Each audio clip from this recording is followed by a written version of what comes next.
Red light. Okay, it's 9 o'clock. We'll stand and salute the flag. I pledge allegiance to the flag of the United States of America and to the republic for which it stands, one nation under God, indivisible, with liberty and justice for all. And we'll go ahead and call the meeting to order. First thing on the agenda is the MCC EDC organization for the proposal of the 2019 budget. Who is going to be the speaker today? Take the hot seat. There. I might scoot down one so it's not quite so crowded there. Thank you.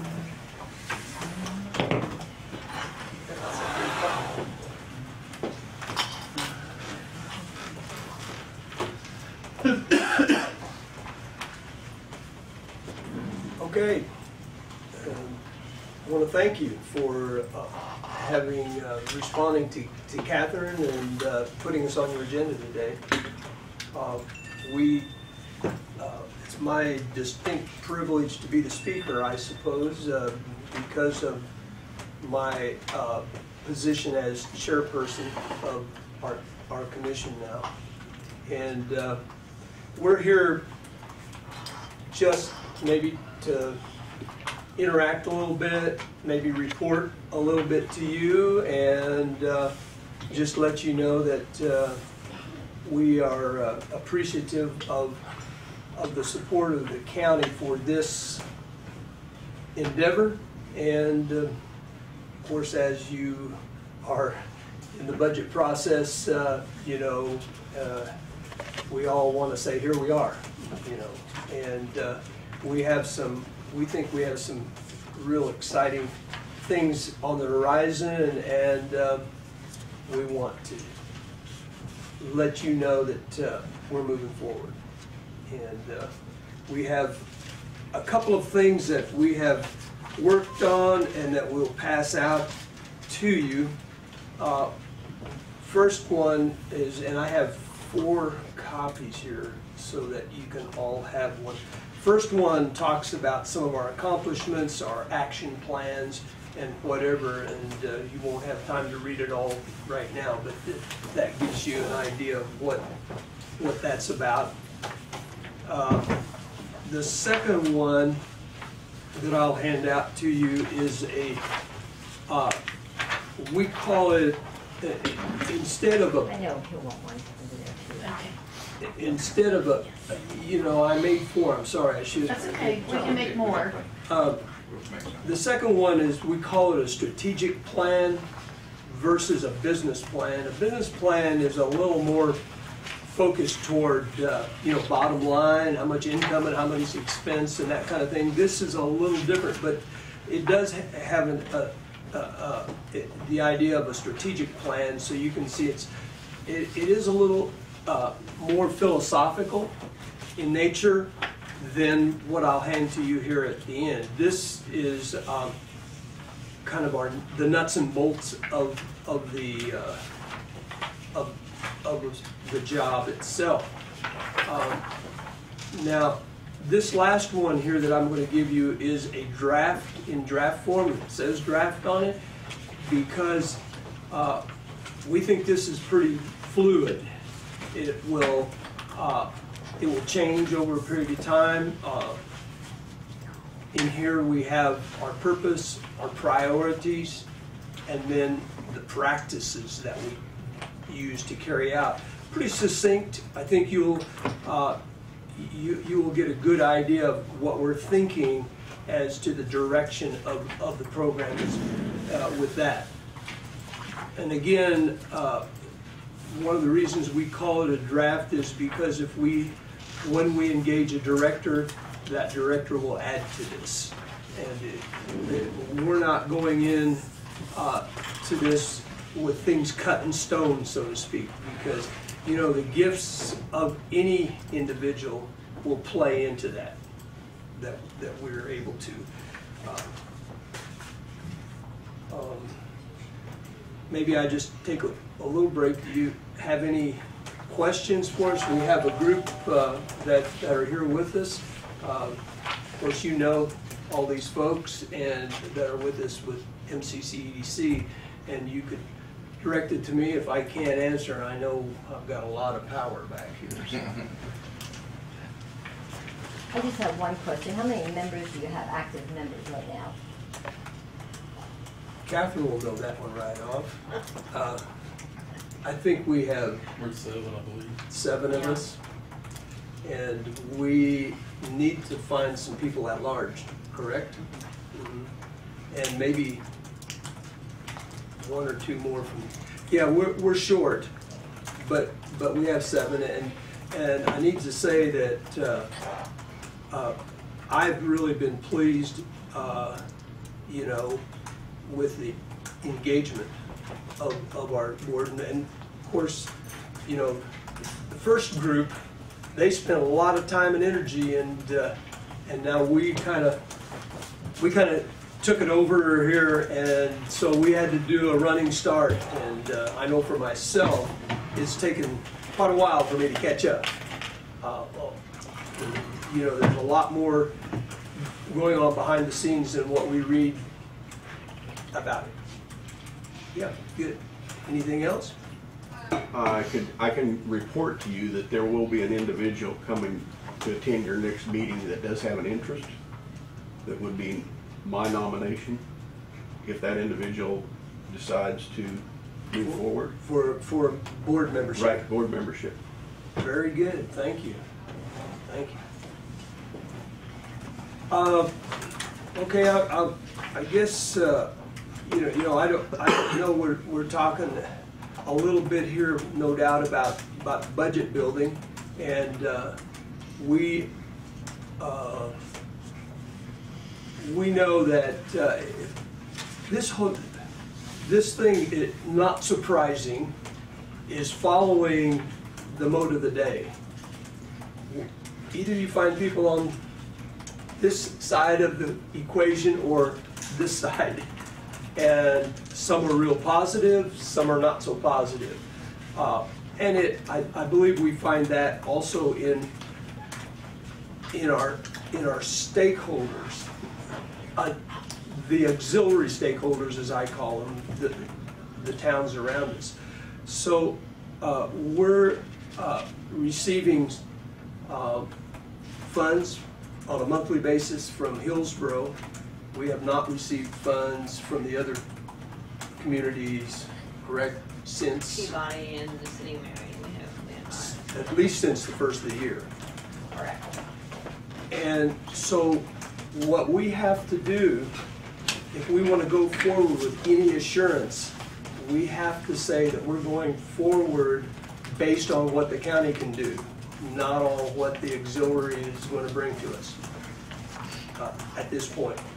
Now, if in fact you know, things move forward and they see some real progress, you know, they may jump in with us. But at this point in time, we look at it, correct me if I'm wrong, as a county venture. Does that make sense? We just have to.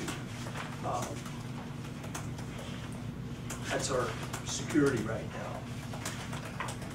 now. I guess finally, unless you have further questions, we would report to you that we do have, Catherine's been active in sending out advertisements for this position, and we have been very diligent in seeking out the right person for this position. And it's amazing. I think we have approximately, and I'm just giving you, I would say 8 resumes, maybe even 10, but somewhere in that. Some we can immediately say, okay, and we'll keep it on file and we'll call you back. One resume was head and shoulders above all others, and we have invited that applicant to come visit us, and it's an applicant from out of state. We want to tour. We have a detailed tour schedule, and we want to invite each one of you as commissioners to be able to meet this applicant, as well as the stakeholders around the community. And so, I don't know, Randy, has Hannah visited with you at all? What we want to do is we want to have each one of the commissioners meet in their territories with this person. So we will come to each one of you, and so this will happen on Wednesday of this week. Now, of next week. But for you, Randy, we would like to alert you that it'll be about in Peabody about 5:30 on Tuesday. That's fine. Because we're coming from the airport and we would be in Peabody at our first stop. Right, there it is. There it is. Give me a call. Okay. I'll be there. Okay, and Diane, we would like to have you meet this applicant. The timing, according to this, is at 9 o'clock here in Marion at the city office, along with the city officials. Okay. And Kent, that would be Wednesday. And Kent, your appointment would be in Durham. How about Main Street Cafe? Fine. No, I'm buying it, okay. Great. But yeah, we'd like to have you meet us there. That would be a Wednesday That also? would be Wednesday also. She will be here Wednesday Yeah. as the tour, and then Thursday. So would you have a tentative time? Yes, noon. 12 o'clock. So we're gonna make sure that we tour the whole county and meet the appropriate people. So how many people would that be involved for each meeting then? Oh, no more than 4, 5, 6. It's not going to be it's going to meet and greet hopefully the decision makers. I just want to be able to tell the cafe, because sometimes, with the wind farm stuff going on. No, it'll be a pretty small group there. Okay. We'll be okay. Would any of you have anything to add? I would like to ask the commissioners, if we hire this person, we don't want to say, okay, we can only hire you for a year because of our funding. So I would like some kind of assurances that you're going to continue with the funding, so we don't get this person here and then say, okay, well, we don't have funding anymore. So that's my concern. I would hate to do that to somebody. And she succinctly stated what we're all thinking and why we're here. We don't want to be, quote, hanging out to dry, so to speak, and because this is going to be a life change for this individual. It'll be a major move. I believe it'll be a tremendous life change for Marion County as well, if we can engage this person. Yeah, this person has the education and the experience. Like if we had a dream candidate, this person would be it. I think she would do really wonderful things with our county, and I'm really excited about her coming here. And of course, that'll be revealed when we have our interviews. And you will also make that evaluation, on your own. Anything else? One of the county staffs might be Emma that we would like to spend a minute or two with, I think, on planning and zoning to meet.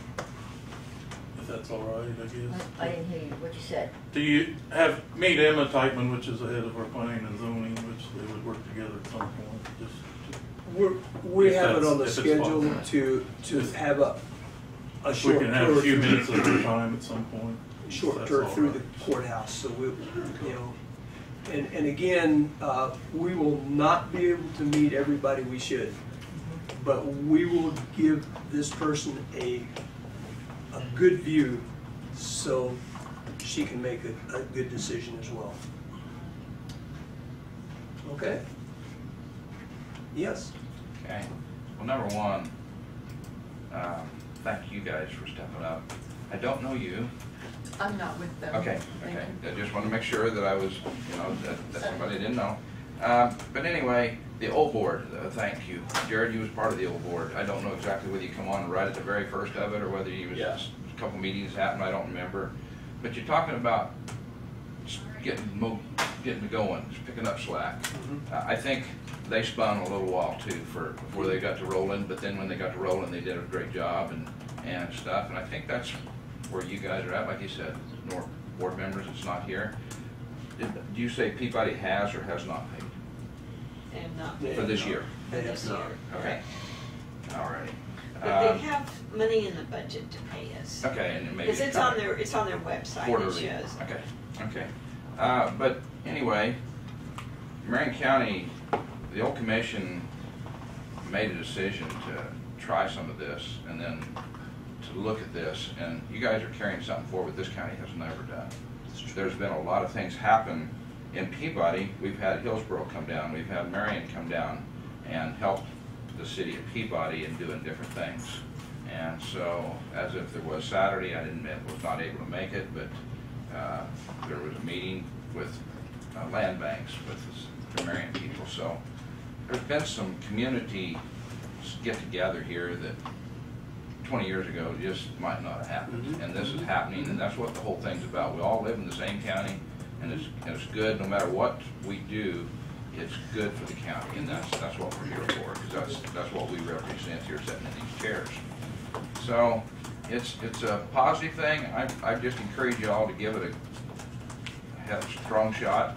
My feelings is it don't happen in a year, it don't happen in 2 years. That's why we looked at it in the possibility of 3 years. So as far as myself, the funding is there until the wheels go completely flat, and it's time to put the dirt over the hill. And we did that with the old job that we had in order to go to this one. And so that's what I think, some new wheels here, new people outlook, and that's what we have on board here, is different outlooks and stuff like that. So I appreciate the job you've done. My consent for this year's budget is to put back the full budget amount. If for any reason that it gets excessive or anything like that, I think you guys are strong enough to tell, hey, we don't need this much right now. You know, if that ever happens, I don't know. Don't know the projects, haven't looked at your goals here. So there may be things come up that we may have to get together again and talk about, so. I might just say that one of the things that our candidate is very strong in is writing grants. And in the last position has received 7 or 8 grants, but they're all grants, as you know, are not 100%. They are participating grants. And so we will need auxiliary funds. If we get the grants to do a project, we will need assistance. So we can't tell exactly either what the needs will be. And I think transparency is the next thing that is, you know, if there's a $200,000 grant and this board needs to come up with 40,000 or 50,000, 25%, which sometimes is, you know, I think that's things that needs to be transparent, that that's what we need to work on. And if we have any members playing in that wants to do that, but I know that's not easy. Yeah, no. But anyway, I think it's just transparency that we need to, so everybody knows that we're stepping forward, and we can't, no matter what, you just can't operate it behind doors in this business. Exactly. Just, I guess I could also report that all three of, at least 3 of us, and Hannah, we were in Peabody on Saturday with the ribbon cutting, and that was a good thing that we could do as a county to bring people over there. I think they were encouraged, we were encouraged. It was a fun thing to do, and there were 2 ribbon cuttings of 2 businesses in Peabody. So we want to support, you know, the outlying, well, around the county, wherever it is. And some of them do not have an organization that would do a ribbon cutting, like maybe a chamber or whatever. We can take that role. Great networking opportunity. Yeah. The other thing we've done is Catherine's been around to a lot of the outlying communities, and I call, you know, around the county, working up for the tourism magazine, getting ads from them. It takes, you know, it doesn't just happen. You can't just do it on the phone because they have to see and visualize. So we finished that one. That had to be done July 1, correct? And I was busy 2 total weeks, driving around the county and inputting the information in the ads, and I got 23 businesses outside of the city of Marion and outside of the city of Hillsborough, so Durham and So Hillsborough. we've got a lot of ads in that Kansas for Marion County. So, okay, I think that's it. Well, thank you very much. Thank you. Appreciate that. Thank you Okay. all. Thank you. Thank you.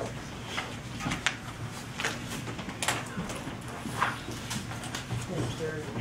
Scott? Okay. Yes. Do you need to take a break, a 5-minute break, or are you ready to proceed? Give Or me 2 minutes. 2-minute break, okay.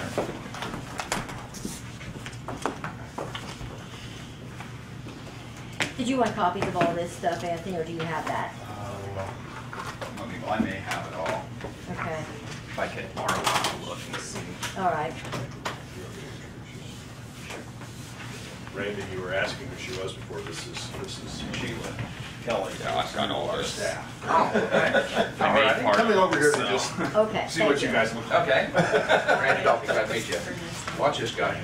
I've watched him for quite a while. He's Sheila Your Kelly. name is, I'm sorry. Sheila Kelly. Sheila, nice to meet you. Nice to meet you too. Sheila Kent Becker, nice to meet you. Thank you. So you're part of the staff?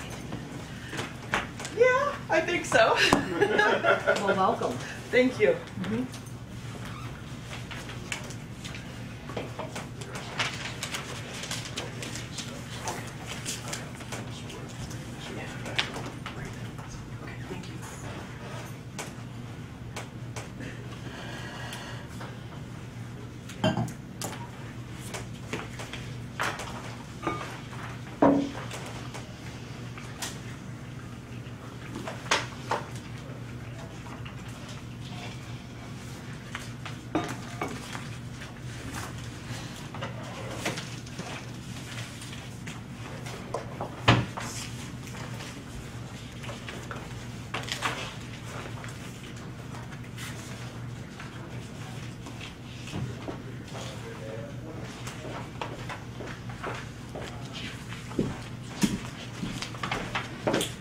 Okay.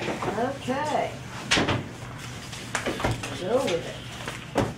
Okay, so what you have before you is a sheet that shows, if you look at column K, and what I'm planning on doing, if this is okay, just kind of go through and point out some things, and then we can dig in wherever you want to dig in. That's fine. Is that good? Okay. Column K is the mill levy from last year, okay?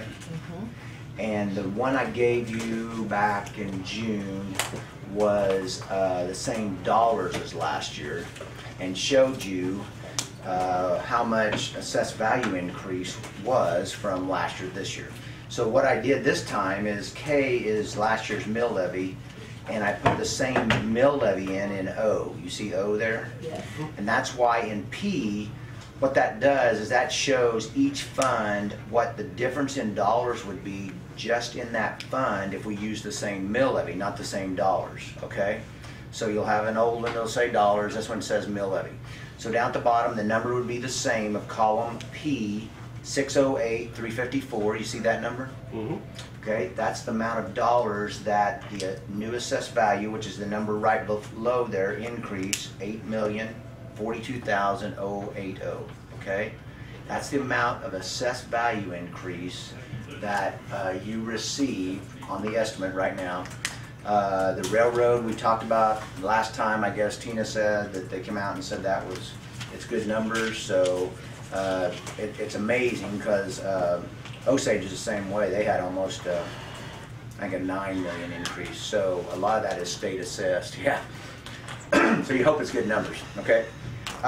So what I did is I was just trying to kind of just, I don't know, think outside the box. And I'll give you a little diagram here. I can do it on the back here so you can all see it maybe. So if you looked at this white sheet of paper, that's the budget. It's blank, okay? And we have this circle in the middle. What is typically your eyesight? Where does it go to? Right to the green spot. Right to the green spot. And so many times we get so focused on the green spot, we don't realize that all these things outside us here are happening, and there's opportunities to do other things. There's different ways to do things. And we are a little bit restricted by the tax lid, okay? That tax lid's kind of got us a little bit here in the center. So I was just stepped back and I said, I wonder what we could do, because I'm just going to, I mean, this is just being really transparent. When you reduce the mill levy in a growing county, okay, what happens is you take it down because we can't raise the full amount because of the tax lid. They don't remember that. They remember the next time you're out of money and you have to raise it 3 mills or 5 mills. You see what I'm saying? That's the challenge we have here. So I'm trying to think, it's not like I'm wanting to, you know, gouge everybody here because they got the assessed value increase. A lot of it is railroad. A lot of it is state assessed. It's not people that, it's people that are coming through your county. It's not the people that are in your county. Now there are some that have increases. So there's a line, the reason I tell you all this, if you look down at the bottom, and we'll talk about this in detail, the CPI adjustment is 229,051. You see that number? Mm-hmm. Okay, I was looking at all these different lines on there and just saying, man, is there any way? Because even though the ambulance has went up in the last 2 years, it didn't go up based on the way it was presented. It didn't go up this year. You know, it's kind of like it flattened out because we bought the ambulance. We bought the ambulance. In 18, yeah. And so the budget, and so the way the lid works is you take last year's budget on sheriff, emergency management, you know, all those ones that fit in that category, public safety, and you take last year's budget and you put in this year's budget and you take a CPI, and you may not get any increase to add to the tax lid. You see what I'm saying? Okay? So there's no factors there. There is one line I've used at Osage County, and I think it would work here, is anything that has a mandate from federal or state government that's attached but has no funding, you can add that to your tax lid, and that'd take a little digging, okay? I mean, that one of them I brought up last time I was here was 911 road signs. That's a federal mandate. It's an ongoing mandate. I asked Roger Baysinger of the state of Kansas at one of his seminars, I said, to me, and it gives dates in there you have to meet, but to me, if it's an ongoing mandate and they don't fund it, I mean, that's your responsibility to pay for it. So to me, that would fit in that category, and he would have to agree. He's not an attorney, and he's not. That's the whole problem with this whole tax lid, is that they give you no definitions. I mean, to the extent where you can make a decision that you feel, so you have to kind of like document it, do it on professional judgment to the best of your ability. But I think sometimes we just roll over and say, okay, it just fits here, and so we don't worry about trying to figure out other opportunities. So yesterday, I was sitting there and I go, wow, line 21. So let's look at line 21. And it'd be on page 3, the circle page 3. And I've got a lot of writing here. And I want to just show you something that came up yesterday. Line 21 in the tax lid says, property tax revenues spent on expenses related to disaster or federal emergency in the 2019 budget. Well, none of us have a crystal ball. I mean, we don't know what's gonna happen in 2019, but I was talking to Tina yesterday. I've been around here, 30-some years, between FEMA and the road and bridge department and gravel and, just different things. And sometimes you get reimbursed for those things. Sometimes they don't reimburse you, okay? But it's considered a disaster. And it doesn't say here that it has to be like a federally declared disaster. So one thing that some communities have done, not in this manner, but I was just thinking this would work in your case, is where they're like City McPherson. They've got one line in their general fund. I looked at it yesterday, $3,300,000 for contingencies for storms. And some don't think that way out here in that, but you have to remember who Tom Brown is. Tom Brown worked for Farmers Alliance as an insurance for 20-some years, so he's the mayor. And so he says, to me, if a tornado came through here, or some storm, hailstorm, whatever, there's a lot of damage that insurance doesn't pay for. And so what would drain your coffers faster than anything would be to have that happen. So he's now in his third term, so he's built that up to $3.3 million just to have that reserve there. So I was thinking about that a little bit. You have what's called the risk management fund. Originally I thought about putting a line item in the road and bridge fund to handle these FEMA type disasters and pick up the remaining part of this assessed value increase so that the mill levy would stay flat. So what that means is if you look there at the right, it would be about 2.78 mils, 379,000 maximum. That's the maximum you could pick up that you could put into the general fund, transfer it into the risk management fund, put it as a line item in the risk management fund. And the thing with a tax lid, at some point they're talking about coming back and making sure whatever you put in there, you actually spend it for that. But in the risk management fund, it'd be really easy to do that because you could just put a line item and not touch it. But what you have is in a reserve in your cash so that if a storm comes through or if FEMA does not pay for your gravel, because I mean one time that was like, wasn't it like 800,000 or something? I don't know if it was that much, but it was a bunch. And what they don't typically reimburse you from somewhere between 6 and 9 months. So you have to go out and put the gravel back on the road, and if you don't have the cash, do it. So I don't know, I'm just thinking about this yesterday. That seemed like that would be a very reasonable way to take, not advantage, but to take this assessed value, which is based on railroads and state assessed mostly, and put it back in a line item to protect yourself. And risk management, what that is a transfer from the general fund. We did spend some of it, I think, for the Florence School, when we tore it down. So we could have two line items, one for, certain things that pop up in the county that would be different types of risk, and then we have one that says, just what it says right here, wouldn't that say line 21, but, expenses related to disaster or FEMA or federal disasters or something like that.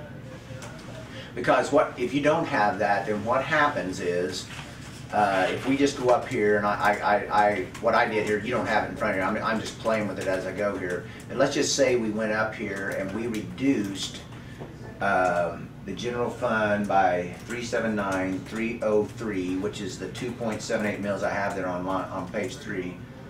What that does is your mill levy last year was 75,627, and that's that column. That's that column K that I showed you earlier, 65,627. In column O, if we don't capture anything else in the tax lid, which right now you don't have, you just have the 229, then that would drop the mill levy almost 3 mils, 2.779, and that's what that 278 that I showed you back there. So to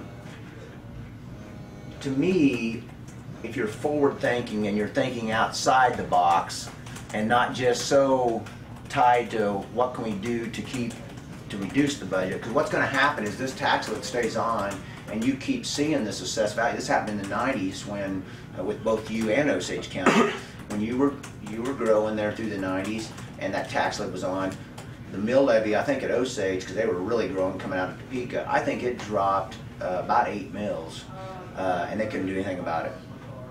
You know, employee benefits back then were exempted, and bond and deadness was exempted, but nothing else was exempted, so you had to stick with it. So I'm just throwing that to you out front.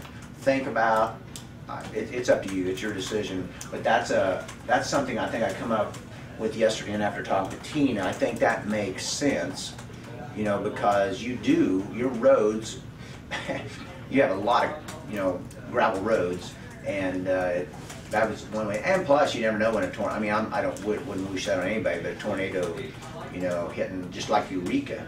I grew up just south of there, about 50 miles, and that area of the state does not have a lot of extra money sitting around.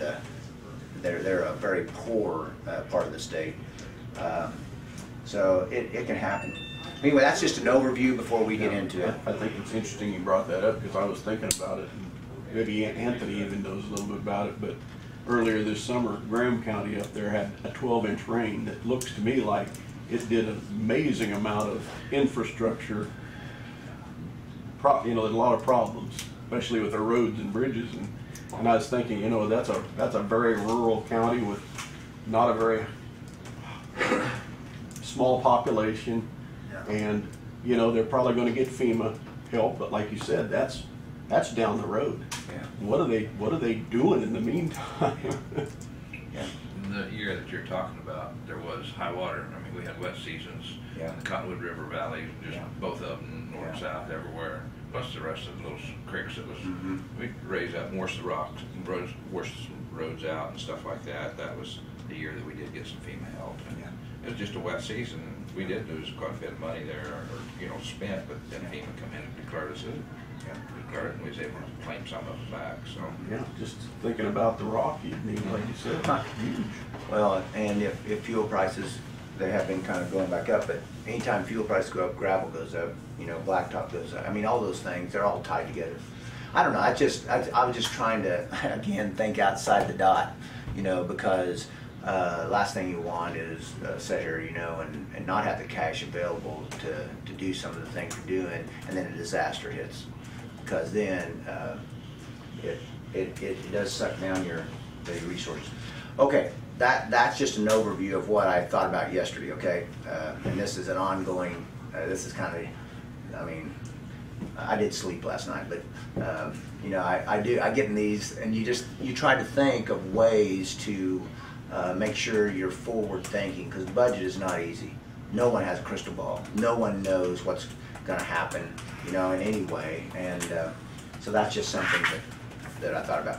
Okay. Can I Yeah. ask you a question? Sure. On that thought? Yeah. Putting the disaster aside. Yeah, I sure. understand that. Mhm. But overall, Mm-hmm. we have the opportunity this year to go ahead and reduce the mill levy. We do. Yep. And also barring aside a growing county, Mm-hmm. we are trying to have a growing county. Yep.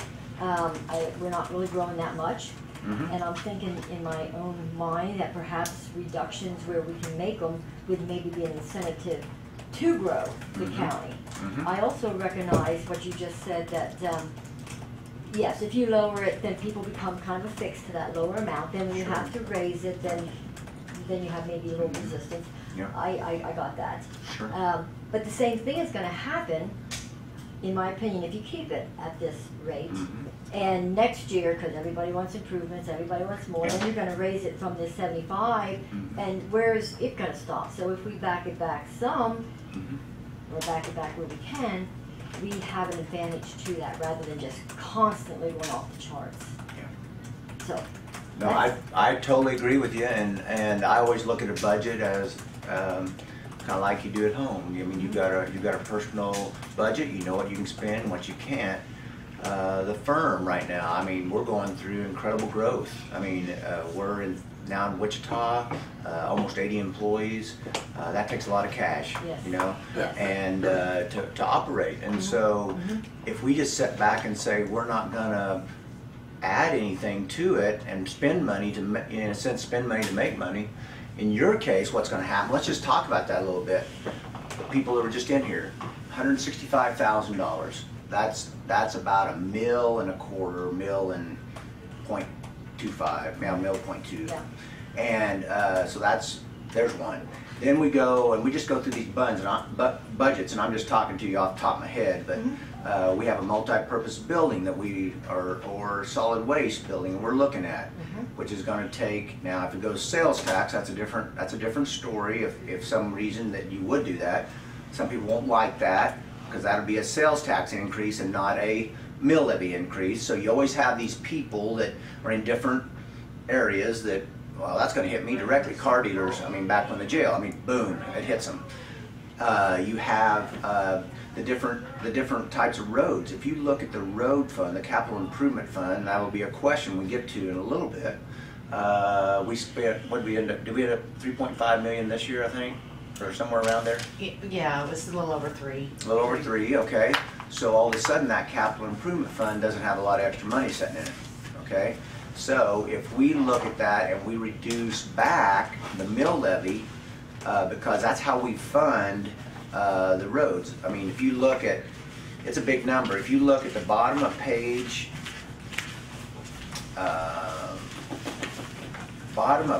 12, and this may not be this is just the way the mechanism's been set up, you know, several years ago, because you do have a resolution that says 80% of your sales tax, that percent that comes in, will be used for roads. The other 20 will be other. It can be used any way you want. And then when we started doing those roads, where we blacktopped them in 2001 or whatever that year was, we did the 7 mills. So there's 7 locked-in mills to roads, okay? And then right below that, we took 2 more mills out of the 80%, and that amount that we're transferring, if everything's transferred, they're in the right-hand column of 19. It'd be 955, 577, and 273,022. You see that number? Yeah. Okay, that's 1.12 million or whatever. Okay, so that's transferred into the capital improvement fund, but you just spent over $3 million. Probably leaving only 1.5 million in that fund. Well, yes. we have 3 million in there. We've already done one transfer. One transfer, and so 2 more. And you'll have more road I think you've got another. But they're looking at a couple of road projects potentially. Yeah. Yeah. Yeah. So, you know, there's not going to be a lot of extra money sitting around once you get the road project. Road projects just eat up cash like crazy. And so, and one fallback that some commissioners in the past have had is that capital improvement fund is all general fund money. So if things got really tight, you could transfer that and the risk management money back to general fund to get by. And that's still the case, but if it's not there, it's... So I'm not against what you're saying, but if you're wanting to keep these things moving forward, I'm not for 2 mills or 3 mills increase, but there's a point where you have to decide, are we going to keep kind of a constant or a 1% or, you know, whatever that is to keep going forward to be able to take care of all the different. I mean, ambulance is a big example of what, you know. Now some of that is fees. You're generating about 500,000-600,000 maybe at the best in a year right now. But that's if you look on the front there, see that alone right there on the second line down on yours. Last year it was 5.8 mills.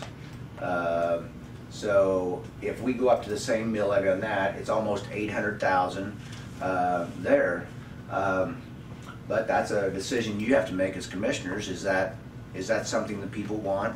Between that and roads, I mean, you're talking the road and bridge fund is, go down there, 26 mills. Special bridge is another 2 on top of that, so there's 28 mills. And then if you throw in the 1.1 million that I just alluded to in the general fund, there's another 7 to 9 mills. So just in roads, right there, I mean, it's a big number. So that's why I think we have to kind of think outside the box.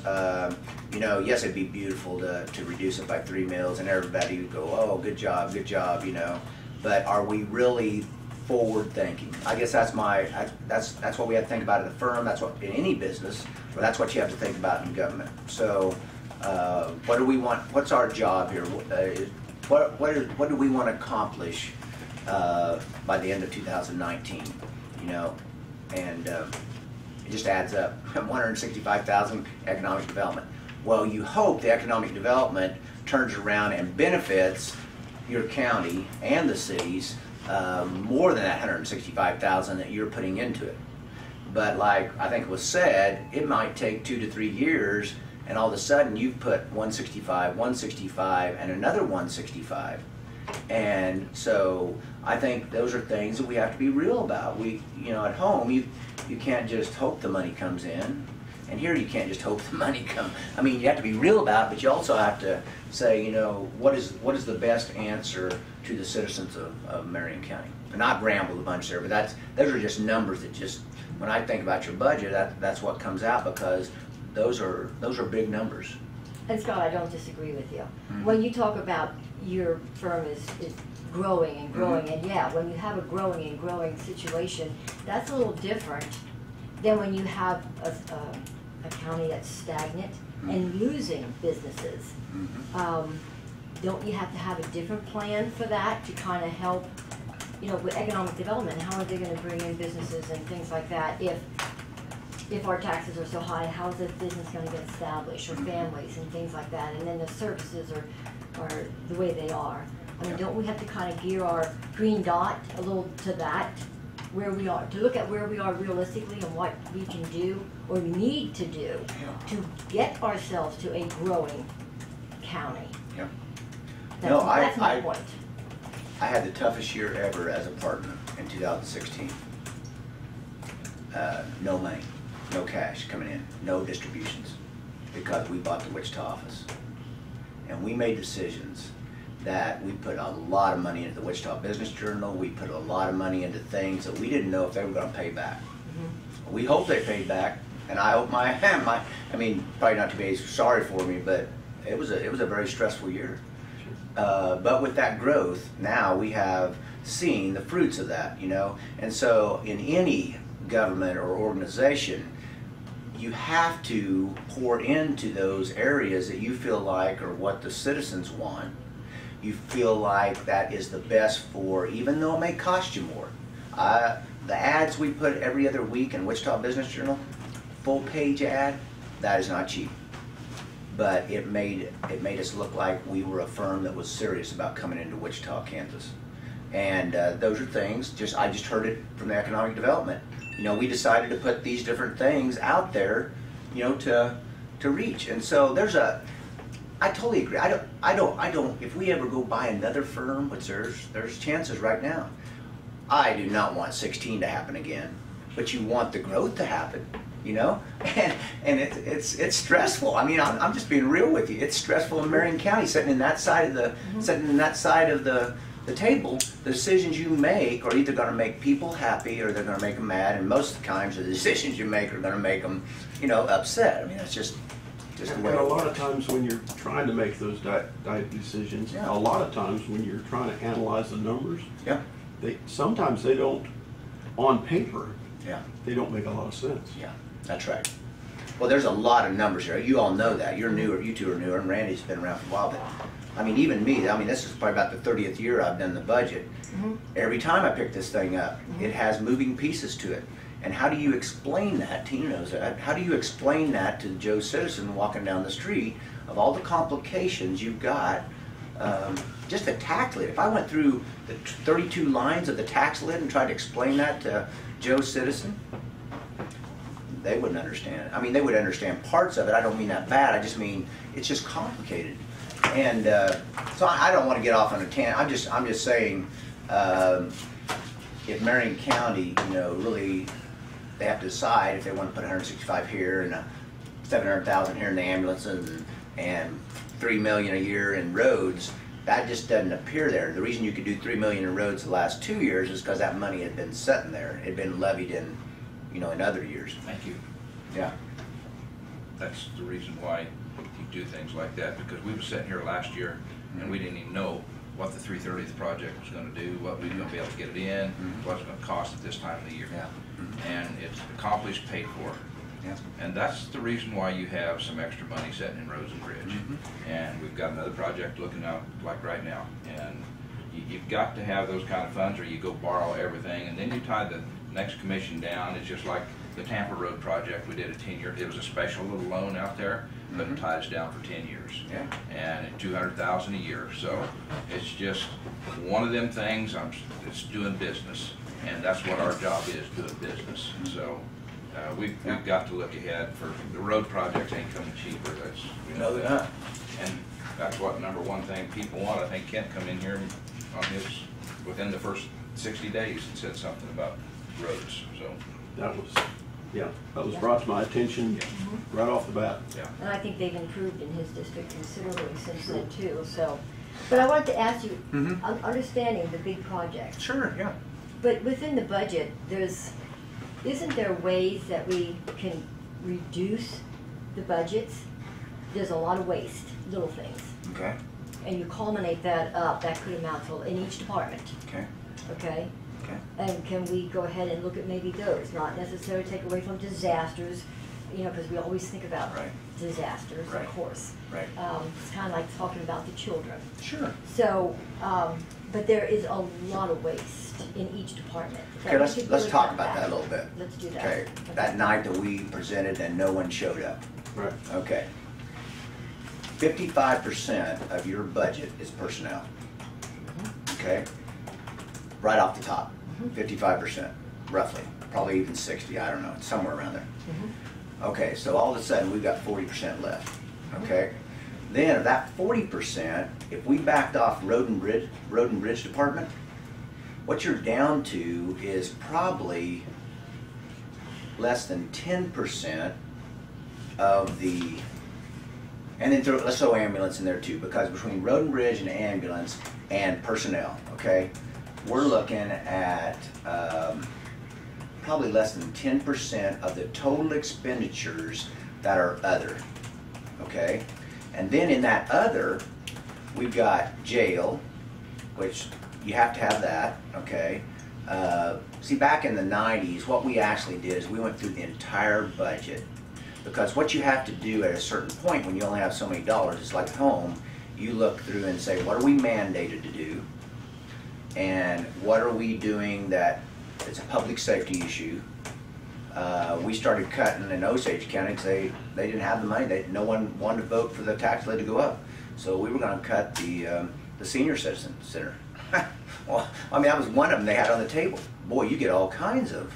So I guess what I'm saying is if we analyzed, and I could do a worksheet probably in less than 30 minutes, it would show you what you're talking about is what number is that we could go through and say, you know, start cutting those out. And I'll bet you it would be no more than $500,000 at the most of things. Now, that determines, okay, you'd have to determine in that 55–60%, are you overstaffed at Marion County or are you understaffed? That's the first question you have to ask, because any government, school districts are even more. School districts are around 75% employees and employee benefits. Counties are less because you have roads and you have a lot of other things that add into that budget to make it a bigger budget. But if we just started backing off, we took the total expenditures and started backing them off, and I think I'll have that maybe printed here. I did that for that talk. Is we cut down. There's not a lot of extra fluff, you know, in that. And I'm not saying there's not. You know, $500,000 is $70,000. I mean, that's $70,000. Yeah, so that's the way I would look at it. And you know, I mean, I don't know that number right off the top of my head, but there's a lot of fixed things if you say you have the right staff. If you say, oh, we're overstaffed, which I don't know if you are, I'm not sure where you're at on that. You start taking a person off. Well, what's an average person get paid in Marion County? I don't know. 20 to 30,000. Let's just say 30,000. Take the high end. 30,000 is a for about that's the high end, but that's the Or the starting mid. point. Well, the starting point. 40,000. Let's take 40,000. 40,000 times 3 is 120. A little bit more is 136,000 is 1 mil. So 40,000. You're talking about a third to a little over 3. You know, not quite 40% probably of a mil. So let's just say you have 2 extra employees. I don't know. I'm just saying. There's 80,000. Okay. I mean, that's the way you have to sit down and analyze it. If we want to cut the mill levy, we have to say, how are we going to cut the mill levy and still provide the services for the citizens of Marion County? Well, there's the difference. It's the way the departments are run more efficiently to make the best of those jobs. I totally agree with that. Yep. And I just want to say, you know, and I guess what I'm hearing is the wrong thing, and then I'm done with this. Yeah, sure. Right here. No problem. These are all good questions. I These are all guess things we have to discuss. What I'm hearing is that we are fortunate because we have this windfall because of the assessment. So now we have to spend that money. And you know, we need to take advantage of it because it's there. And I just don't know that that is the answer that I want to hear. That we have it, so let's spend it. I would have to go back and do the number. I haven't done it. How much of that is actually Marion County increase? But even on still, real that estate. doesn't matter. But some people will have an increase. Yeah, yeah, that's what I'm saying. Of the I think farmland. of the 8 million, I might have, hold on a minute. Are you wanting the difference between last year and this year of real estate? Yeah. Yeah, that number. I did have it, but I don't know if I kept it. I might have it here. I was just thinking that our appraiser gave us a presentation saying that ag land went up Ag land approximately did go up, yes. 7%, I think. Yeah, 7%. And That's this what it is was. ag country, so Yep. a lot of people are gonna have a tax increase right there, Mhm. you know, and that's, I just want to. So I'm I totally agree gonna with keep that. quiet, but this is my way of thinking, because what other year are we gonna be blessed enough with a windfall like this? Mhm. And I understand saving money. Yeah. I'm just kind of opposed to I- savings accounts at taxpayers' back. I'm just kind of, just thinking that. Okay. Yeah. But we also gotta remember that that assessment on ag real estate does not follow the cash market. And so we're behind on that. At some point, that's gonna be coming down again in the next year or two, I think. Yeah. So that, Yeah. then that's gonna make it Yeah. probably a pretty good size impact on Sure. valuation. Sure. Yeah. Yeah, those are all good points. I mean, anybody that's sitting on your side or on my side of the table for the last 100 years have been the same discussion. And it's a discussion that you have to decide in Marion County, what do we want to do looking forward? And you're the only 3 that can make that decision. We can propose all the numbers we want. Like Kit said, you look at the numbers and you go, how do we explain this to the public? But I am just the proposer. I like that. Oh, I'm not. That FEMA Yeah. thing is just something I thought of yesterday. You put it back, and when you're standing in front of the cameras, when there's a tornado that goes through Marion County, oh, we stuck back almost 400,000 to get us started here to help with. I mean, I was just thinking about that because of Eureka. Well, yeah, you bring up a good point. Eureka had, either was it Eureka or the county did have a meeting, because all of a sudden people are starting to say, Yeah. wait a minute, I got insurance, but that's not gonna rebuild my house. Yeah. Yeah. And so that is the issue. Yeah. But no, these are all good points. Yeah. One of them on our line down here is neighborhood revitalization. Yep. And then about 300,000 somewhere. If you flip the back page, we went through and calculated, it'll change a little bit. The back page is neighborhood revitalization, very back page is neighborhood revitalization, okay? 176,000, so that would be about $1 million and $1.25 million again. And of that, down there at the bottom, what that means there below there is neighborhood revitalization subject to rebate is 2,338,000 of the 136. Okay, so the 136 is the total assessed value in the county, and the neighborhood revitalization subject to rebate is 2,338,000. That's assessed value. That's not fair market value. So if those were only houses, which I don't think, I think they're both commercial, you can get rebate on commercial or house, so that the rates are not exact same, but if you divided that by 11.5, which is the residential, that would come up to, well, that'd be 10%, it'd be about 20 some million in property if it's 11. Now if it's commercial, it's 25%, so it'd be a little bit less than that. Okay. Yep. The question being is, Mhm. what happens when, if you take away this program, do away with it, Yeah. and this money starts, but it is assessed already. It's assessed. This is after assessed. Yeah. So that's not going to change. The assessed value is not going to go up if we could do away No, with the program. assessed value's not gonna go up, but what it does do is, these are all stuck in there, so let's just show you how it works. If you go to page 9 of the general fund, which is one of the larger ones, page 9, circle page 9, down at the bottom, you can see what the number impact was the last 3 years. So in the first column, there are about 4 or 5 lines from the bottom, 69,140, 60,652, and 54,446. See that number? Mhm. So what happens is the taxes up above in this receipt side have been collected, and they're in that number up at the top, the third line down. In the middle column there would be 2,991,611. You see that, the second number down? So what happens is those dollars are collected, and then they're paid back out. Okay, so that's why we go down here, the state goes down here and has you back out a negative number. Okay, so in the general fund alone, it's not quite a $500,000 of neighborhood revitalization. That's the way it would work, and every fund's the same way. You show the gross tax, you back out the part that's rebated back to the patron. That's on the general part of it. Well, yeah, that's a general fund, but it would be any. Here's the 19 and 18. If you look at the categories at the top, well, you see to the values.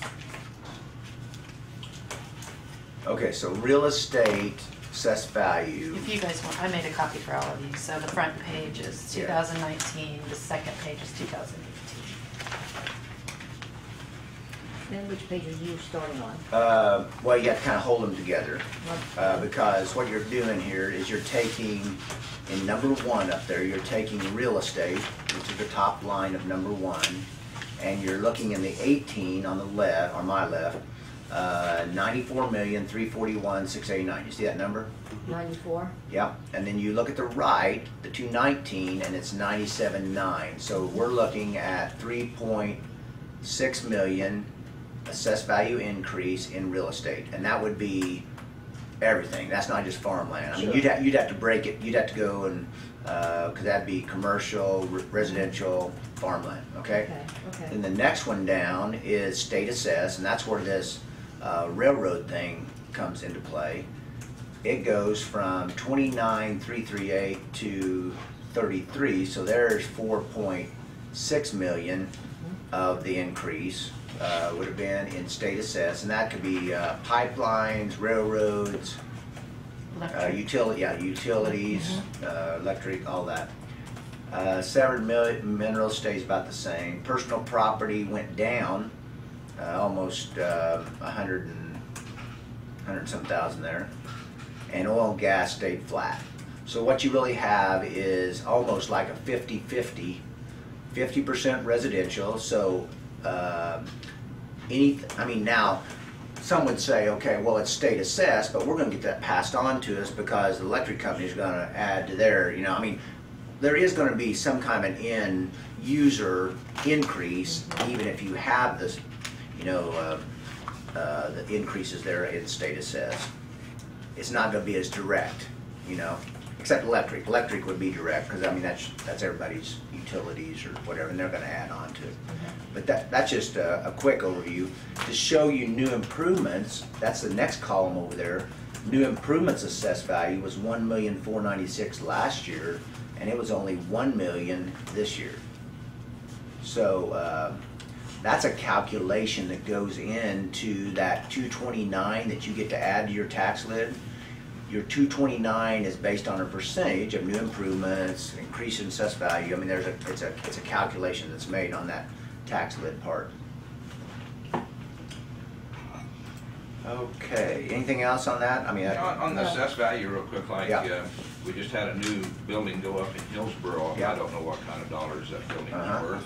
Uh-huh. But, okay, is due to being a college, or being the college, Uh-huh. is the assessed value added from that building to our base tax? Being a college? I believe that's exempt, and there was also Yeah. a big church that was built, and it's Yeah. also exempt. I Exempt. believe. Okay, those are exempt. Yeah, the so hos- that's not included in this new improvement number, Right, because it yeah. is. But the new hospital is. The hospital would be, yeah. Yeah. Mhm. Yeah. It was I finished. think the thing that's hard for people to understand that, so let's just say if that property doesn't get assessed at January 1st with this assessor, okay, what happens is if it's finished in the middle of the year, it really doesn't get onto the tax roll like until the next year. And then it's always one year behind or more. So you may not see it, yeah, for 2 years almost, when it, Yeah. just depending on when it's completed and gets put on the roll. Yeah, there's another, that Mennonite offices in Hillsborough was also completed. Oh, yeah, right there on, I saw that the other day, that's really nice, yeah. Okay, well, any other big picture stuff before we dive in and have fun? I know you go. Okay, I think I've talked about the tax levy, we kind of know where that's at. Let's go to, and what, if it's okay, what I'd like to do is just go through and tell you what I've circled and things that, kind of things that I've noticed. And then you can kind of decide, I wouldn't pick the general fund, but you can decide, you know, one of the smaller funds, if we just want to go through and start hammering out, you know, where you want to be. What we've done here, and most of the department heads kept their lines flat. There wasn't a lot of, you know, when they come in to present, there wasn't a lot of increases. They did increase or move things between commodities or contract services. We dropped those in just kind of how they had them presented. So we can kind of look at each one and see where we want to be there. So if you start on page 9,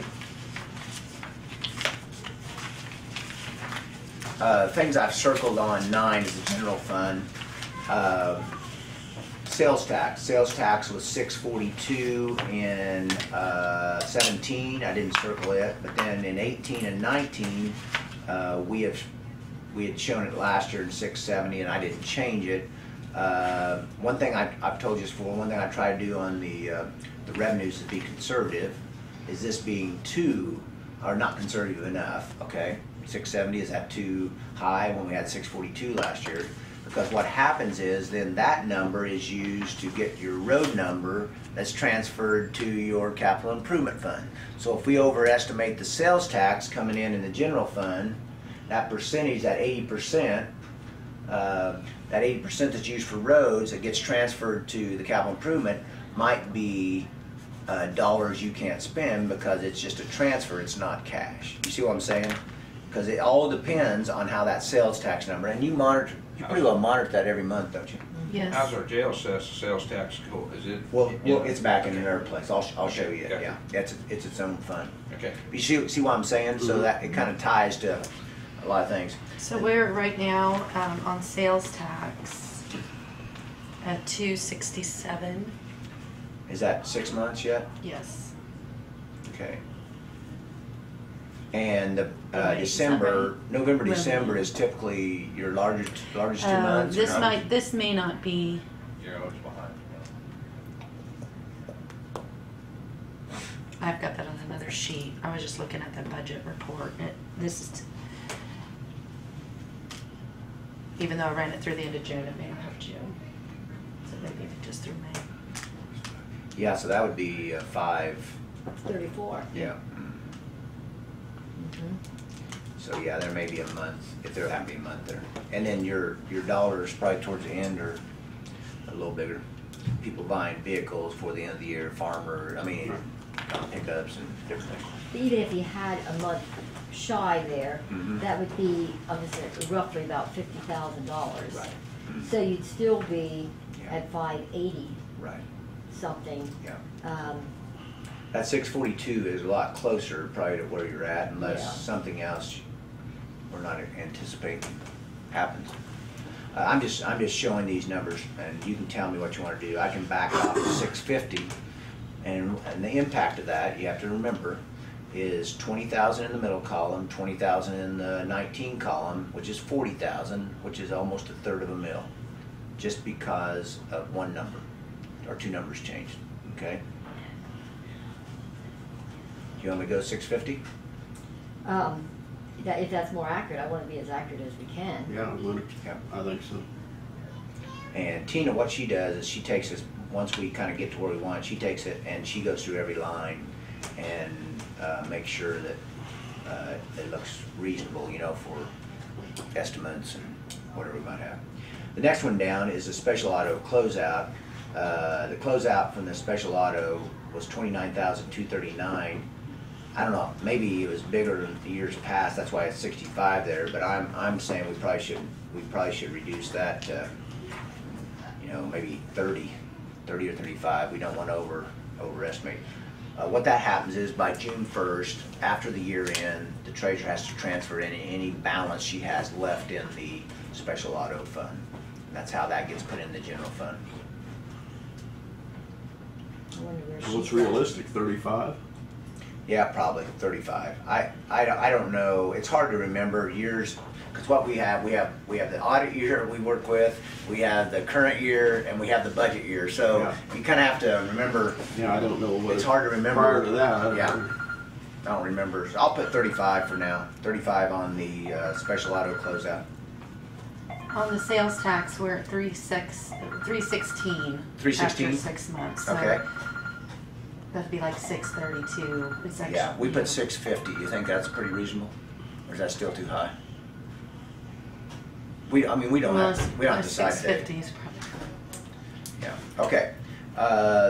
The next one, I don't remember, we were looking at our notes, Russell and I was, he's gone today, but the income from the fire districts down there, I can't remember, are you paying the full, refresh my memory on this, on the fire districts radios? Are they reimbursing you anything? We went ahead and, well, they have asked that we pay the full amount, so we did go ahead for the first payment, I think paid that, we were a little Yeah. bit short maybe, but we gave up the $95,000 that we had earmarked for an administrator, Okay. which pretty much took care of In the middle first column, yeah. payment, Okay. yes. The proposal is, of course, that we do pay the whole thing. Yeah. So the 105 and the 200, I'm just asking whether Right now, that is. the year one payment after the administrator funds were Uh-huh. applied, Yeah, because we do have a 2-year lease purchase. We have not paid the first payment because it's not due till the fall. Okay. We will pay the first payment then. okay. But there are also police departments on here. Mhm. And right now, as of right now, you had not allotted anything to help any of the police departments. Okay. And after we applied the grant monies they received through the county, the rescue money for year one, the county administrator funds, the total income for the first year from the district should be just under 37,000. So the 105 should be 37? Yes. Okay. And then do you want to leave 200 in the next year? The next year, we've already applied the rescue monies for next year. Okay. And that leaves 156,000 for all of the districts. So you should And receive 156,000? That's at this time, unless there's funding identified by the commission that they want to use for that, but Okay. yes. So Okay. in that 156,000, we would be able to pay another year's payment on the fire district's radios, am I correct? Is that That's you're what they saying? owe us That's what they would. for year two. Yeah. Okay, so we need to come up with somewhere our money to pay that then. If you choose to, Yeah. otherwise Haven't they'll voted on pay yet. it. Well, I know that, but on with the Yeah. budget, we're talking about it. I don't want Right, to go so, look at. so I don't know if we want to include anything there, Scott, because if we aren't going to have it come in, Yeah. If we look at the next Include page, it. let's just see that, I think this is the expenditure side. If you look on page 10 there, about radio projects, right there kind of towards the bottom, right above cash forward, there it says radio project. the 171,916 and the 217,602, is that the full payment? Sorry, which one? Right there, I don't have it circled. Radio but- project. Yeah, radio project. That's a number, is that the amount? Yes, I believe That's so. the lease purchase amount? Yes. All right, look. So if we have 37,000 coming in, Is it The one- 37 or 35? 37. 37 coming in the middle column, and you're spending out 171,916, and you name some of the things you know, like the administrator and some others that you For rent, yeah. forego. So you'd have roughly 30-some thousand there that you'd have to come up with, about $1 million that it would cost you. See something real quick. You're talking about for this year. For 18, yeah. Yeah, and the mill should be covered. Sounds like you've got 85 or 90, whatever that number No, was with the 95. county administrator and some other. Mhm. Let me look, I was trying to find, make sure this is. So the portable radios on lease purchase, if you look on page 8, circled 8, it shows that on the bottom number. I wanna make sure this number's right. We show total finance of 400,000. It has a 24-month payout, is that right? Yes. And so that'd be 2 years. And so 171,916 and 217,602. So yeah, those are the numbers. Yep. Okay. And so the middle column, we're gonna have to come up with another roughly 134,000. The 19 column, if we have 156 coming in, we still have, let's see, 50,000 to come up with. Does that sound right?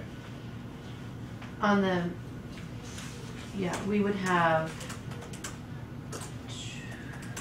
no, we should be good because we had the 26,000 rescue monies that we've Yeah. put in. Mhm. Well, I mean, what I mean is, the difference between what we got coming in, 156 and the 217, we have to come up with money somewhere, but you got rescue of 26 and Right. other funds that identified. Listening. Yeah, this, the reason that it is not evenly divided is because we did something a little bit different to accommodate the city of Hillsborough. Okay. So, I have to go back and double check it all again, but. No problem. I think that Okay. this is right. Grand. So the bottom line on that then is that, do we still, how much more money would we have to come up with to pay 2018 payment for the fire districts? Yeah, the 18 is like 134, 130 something is what the difference is between Okay. what the payment was, or what the payment will be in 18 and what you'll collect. In 18, Yes. and then for 19, 19, it would be the 217 would be the total payment, and you have identified 156,000 from police departments and other resources. So the balance of that would be used from the 26 out of the ambulance rescue fund. money. Rescue money, yeah, rescue money. The reason it's a little off is because some of the admin funds that we applied Mhm. completely paid those districts for this year, and so some of it has been applied to their second. Second payment, okay, okay, So, okay. Well, that looks like that's taken care of. I mean, she can look. well, yeah, 156,000 is what should be outstanding for year 2. Mm-hmm. And, you know, I've got the breakdown by each fire Yep. district. Okay. 150,000, you say for 2019, am I Mhm. right? Okay. And we just have to come up then with the difference somewhere else, is that what I'm hearing? No? You got some police radios in there, city police radios too. Yeah.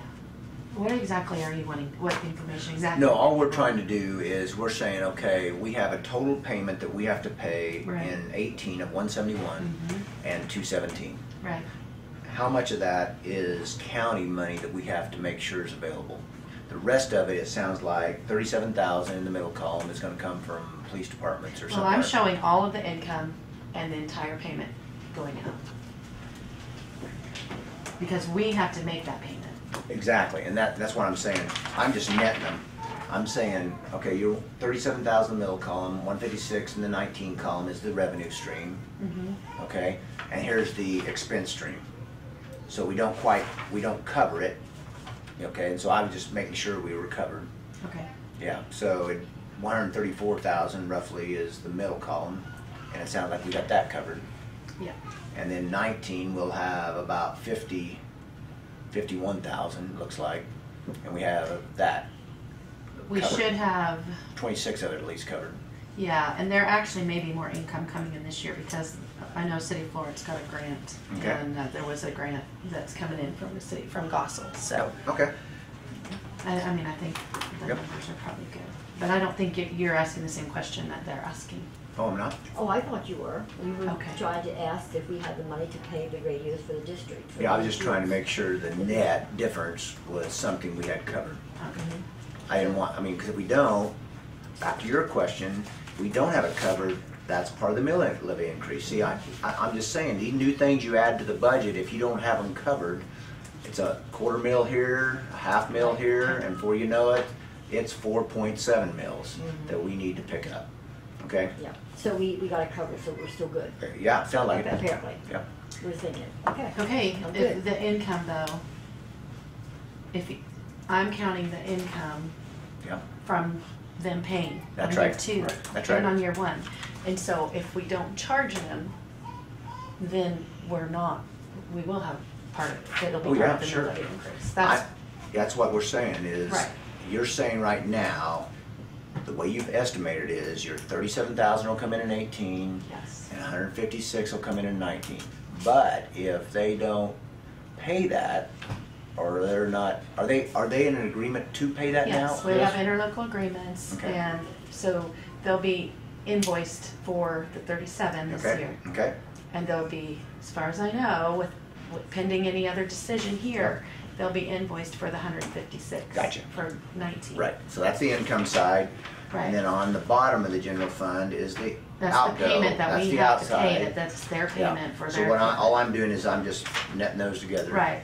Making sure we have enough money. I understand, I just wanna make sure that they all understand that if we don't receive the income from the fire districts and Right. the police districts Right. and all of those. That's right. That If we Yeah, actually- we have to take it out.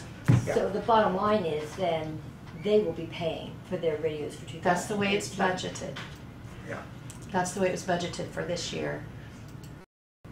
For 18. And next year initially. And then you've made some changes for the current year, which is what we're changing in the middle column. Using the administrative Mhm. monies. And so what we're showing is them still paying for next year. And if you all decide that's not gonna happen, then we've just basically lost Would that it 100. drop back to the 37 then? Because that's the police departments? I mean, I like don't just. know what it would be. That's No. not all police Oh, okay, departments. That's okay. some fire is still on there. Okay, We helped them out for 1 year. 1 year, right. But that's not what we told them would be the ultimate. I mean, we did that this time and said that we would consider it going forward. Yeah, we said consider. Well, that's what I'm trying to do is consider it. I don't want to just walk it Right, out. so that's why I wanna make sure that you understand that the way what we're talking about right here would be them funding their second year. Okay, so if we were to help them out and the county pay a larger Right. portion, where would we get that money from? Or where could we get that money from? Or is it too early to say that? at this No, point? no, it comes We two need to let it places, grow. cash carryover or increased mill levy, because this is a new expenditure, or 3 places, or a cut in expenditure in another area. Okay, Okay, so like, one thing that happened at Osage was awesome. They had a 10-year plan for energy of the courthouse. The payment was $134,000. They don't have it this year. Well, all of a sudden, see, I mean, that's why that budget is, there's so many moving parts to it. All of a sudden, they got a full mill that they didn't have to pay this year. So you probably had those things will pop up as we go through here. Oh yeah, we don't have to pay this year, or we have to, that's why it's so hard to explain how's the county budget work, because there's so many moving pieces, and this is just one of them. You know, like you don't have them pay the 156, all of a sudden you have 1 mil and 1.5 mils. 1.2 mils that you have to come up with, and you don't really want to use cash because we want to keep our cash balances up, you know, so that we have enough to pay. So that's why she's asking that is Okay. if you're We really. can just keep it as a note right now, and then as we Sure. go through. Okay, then. Because, you know, we That's what it is. used the funds that we had budgeted for administrator. That's right. And I would like to see us budget that amount for administrator going forward. Going forward, yeah. Mm-hmm. Sure. Sure thing. Okay, well, that's just one thing we can keep in our mind. The next line down on page 9, I have not looked at this yet, but where the interest has been down, it's kind of creeped back up, and we had it like, if you see there, we got circled 15,000, 15,000. In 2017, it was 129,301. So we can look at that. We don't have to look at it right now, but that you might be able to pick some money up there. You know that we're being very conservative because I've been burned on that too many times when the interest dives or whatever, and you don't have enough money. You can't see 18 months out into the year, and interest rates dive, and you don't have the money to pay your expenditures. So, but we can go up from 15. I'm sure it's probably you know, I probably would even say even 75 to 95. You know, you don't want to get too carried away. Right. I don't know where we're at on that, I haven't seen that. Oh, we'll look it up. Yeah, I'm just making you aware of the things that I don't know the answers to yet, and questions I need from you today. That's what we're trying to do. So We just implemented competitive bids again. yeah. The last few months. So. Yeah. Okay, that's a question. I've already explained neighborhood revitalization. I showed you that. The next page, on page 10, is kind of a summary of the departments in the general fund, and then go down right middle way there where I've got the numbers, multi-purpose building. So when Russell and I was putting this together, I know this is not the way it's going to be, but I just left it the way it showed. 600,000 was budgeted last year in the middle column for a multi-purpose building, and 683,098. I think that must have just been he came up with the number, just probably whatever's left over after all the departments' budgets. So I didn't know what number. If are we spending anything in the middle column like architecture fees, engineering fees, anything going on in that area? So the middle column can probably be zero. Does that sound multi-purpose building? Just depends on. Don't you love that word? Depends. Maybe. On what? You know what you all do with the transfer station. I know we're building Yeah. funds there, but that's not gonna be enough. It's not been covered. The multi-purpose building was originally supposed to be right over there. Right. Over there. Right. And for storage of the stuff that's in Hillsborough being paid for, rent's being paid for that building from co-op. If they get rid of that building, we're gonna have to have trailers moved out of there and stuff like that. And that's the real multi-purpose buildings right over there. That's what that was set for. Yeah. So I don't know if there's a number. I don't have it written, for some reason, I don't have that written by the multi-purpose building.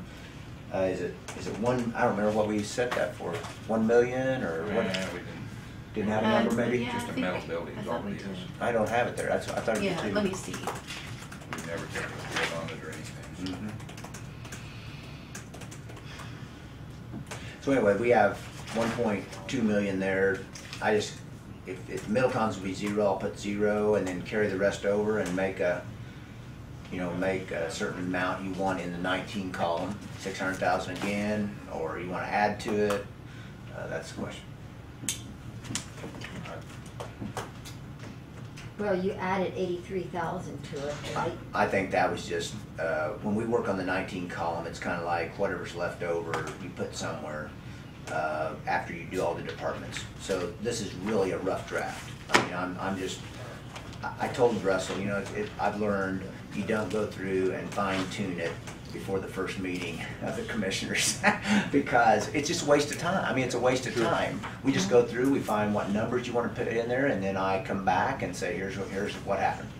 Okay, so in that case right there, it's possible that we have a little wiggle room in there Yeah, I to mean, get it's some money. 1.2 million. I mean, if you don't want to put in more than even 700,000, you still picked up 583,000. That can be used in other, whether it's cash carryover for the next year or it's other line items. That's basically though, in your general fund, that is your cash carryover line, or it has been in the Yeah, past. yeah.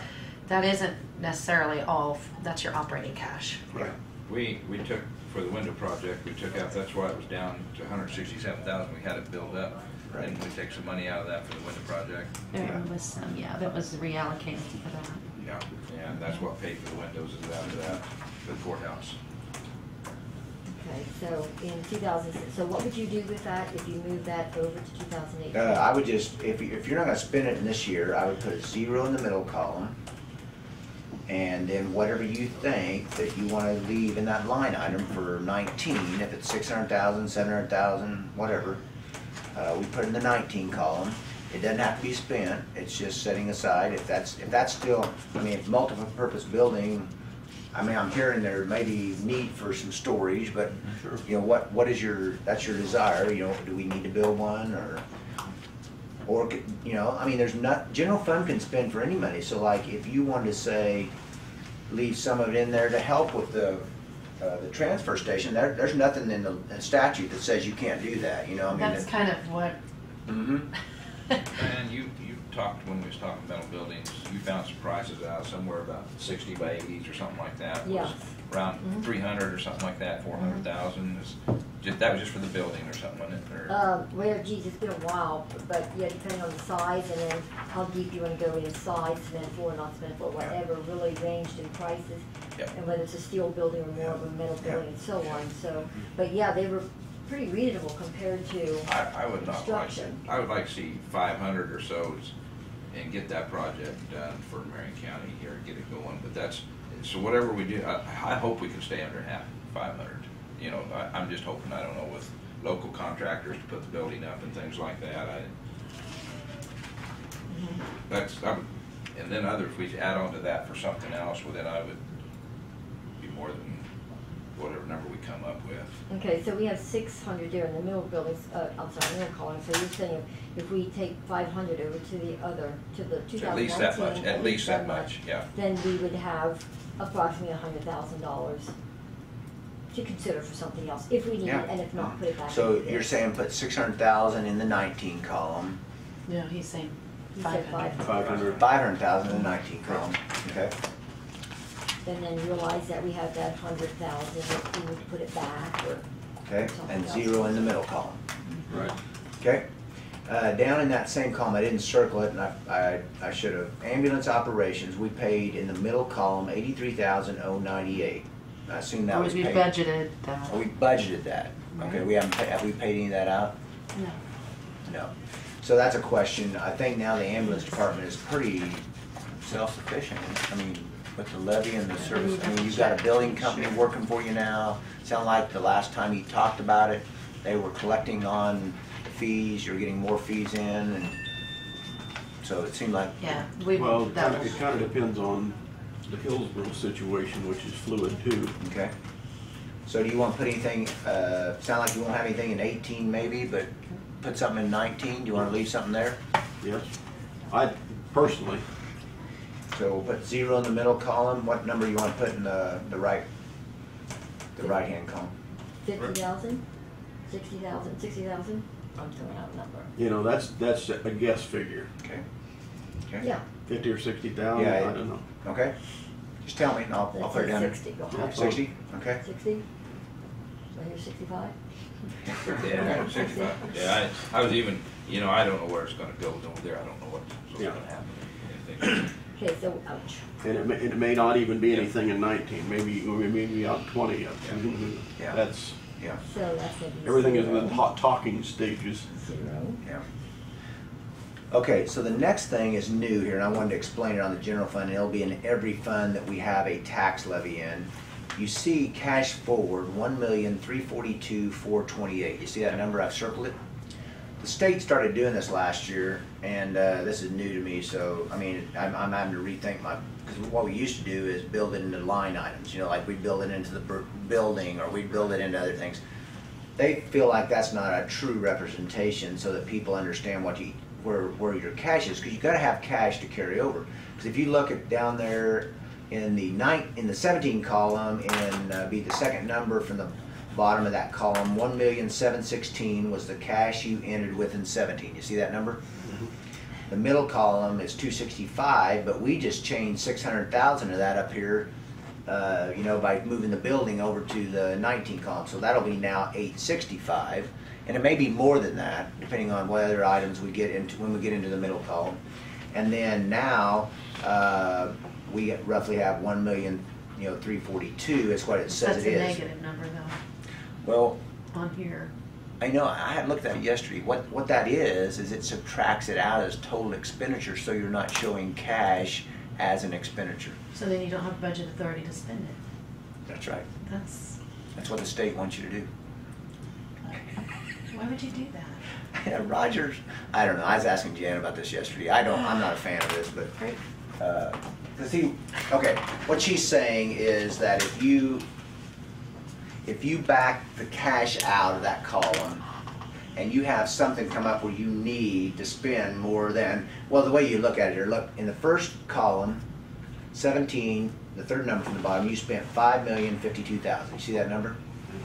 The next column, we have budgeted for $5,863,000, which will be backed off by $600,000 of the building, so we'd be at 5.2 without any other adjustments. Over in the right-hand column, they show, by backing that cash out, you're showing $4,946,000. Oh, that is the total expenditures of the general fund. So what happens is, if you get into a bind, you'd have to amend your budget because we backed out the cash carryover there. The state wanted to do that. I've always budgeted the full amount with cash and everything, because you never know. One year you might need 4.8 million, but the next year you might need 5.4 million, and it just saves from having to amend it. That costs some money, because nothing against the paper, but you know, you have to you have to go through the whole, you know, process of budget hearing and amendments and all that. Jan told me she's doing it on every one of her budget, you know, like the smaller ones. I put it in there, but Well, that line has been there, you know, we yeah, just never have used it. I never use it. Yeah. So, and if you don't want to use it, just tell me. You can't just put it in there as a line item for an expense and include it in your budget authority as a positive number? You could.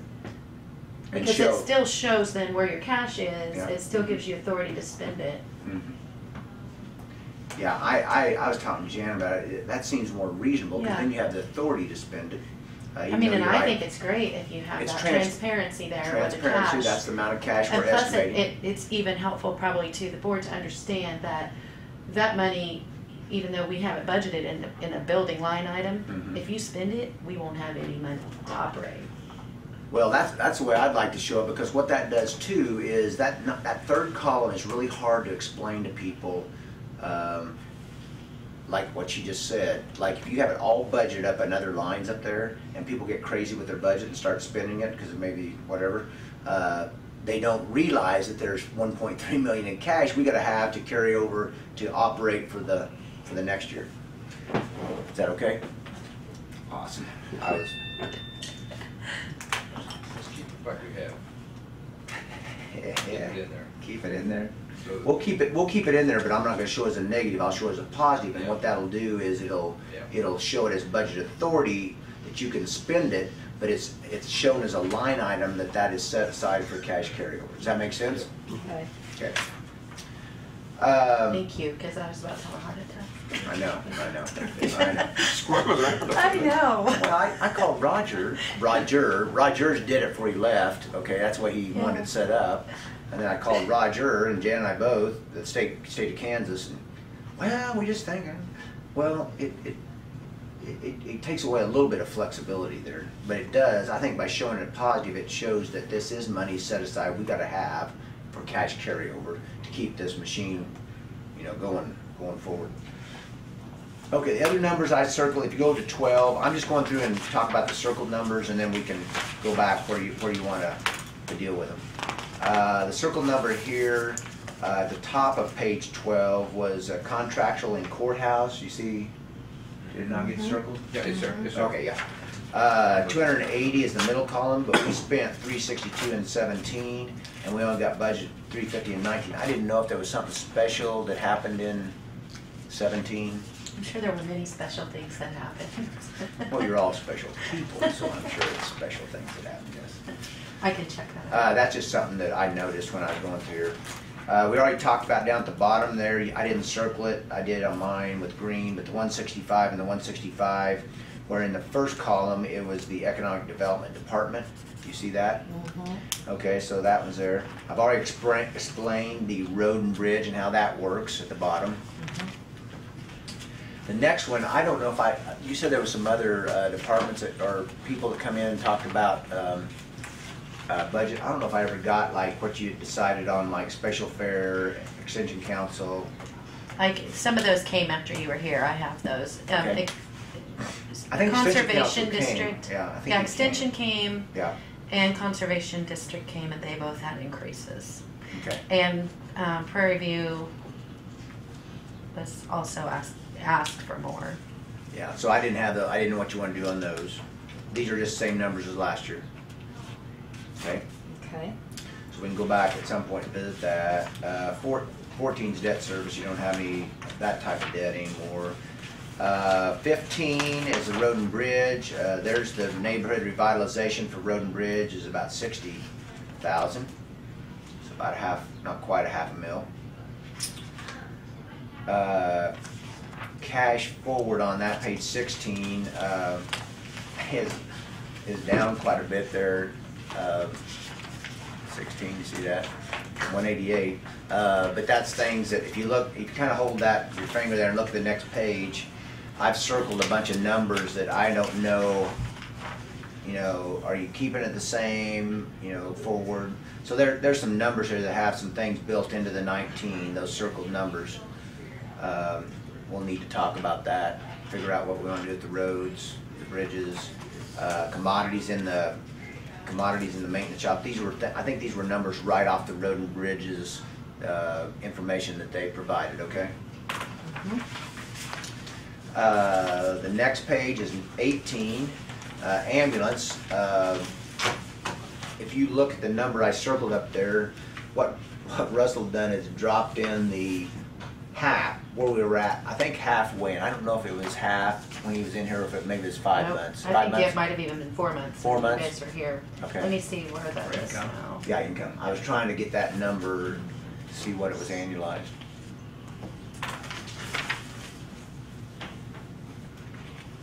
Oops. Leave it there for just a second.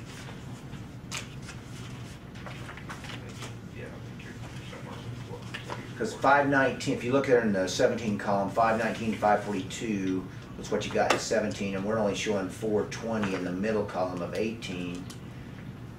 So we can actually up that one, which will help, you know, fund, give you some more cash carryover there.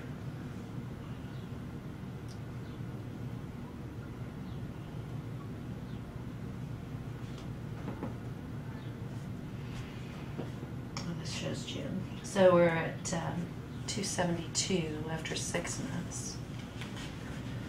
So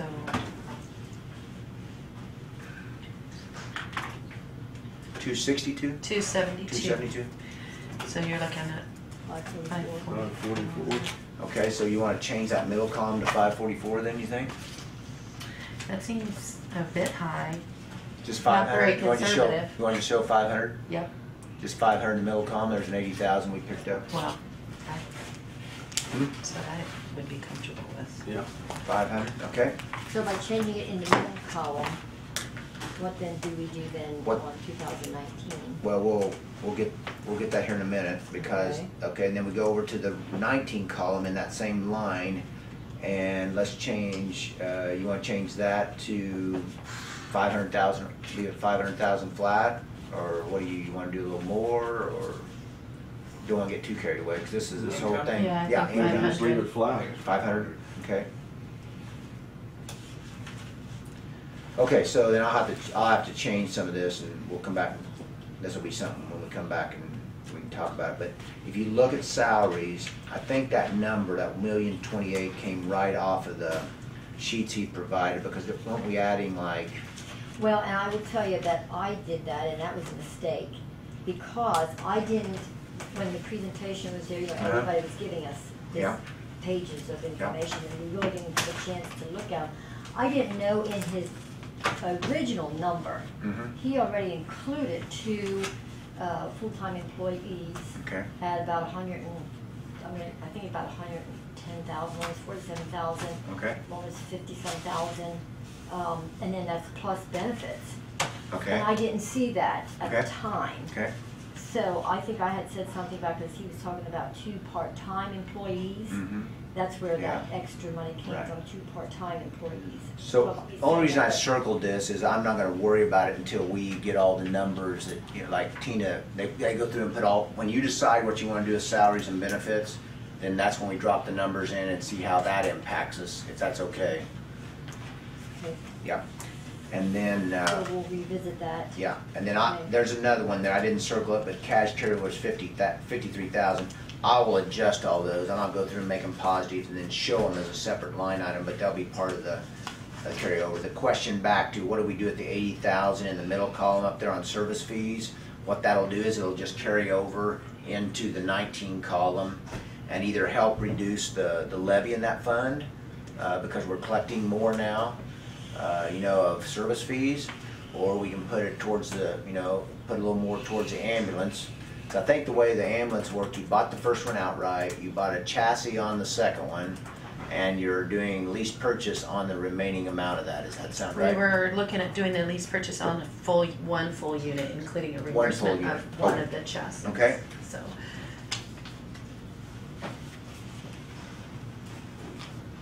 And that wouldn't be delivered till September of this year? yeah, end of August or September, right, so. So that 80,000 that we picked up there in service fees, could be, well, we may not have the budget. Depending authority. on where we are, we may have to republish this budget Republish anyway. that We've budget, already yeah. been kind of keeping an eye on it. Yeah, To okay. amend it Yeah, because to of amend it. extra income, Yeah.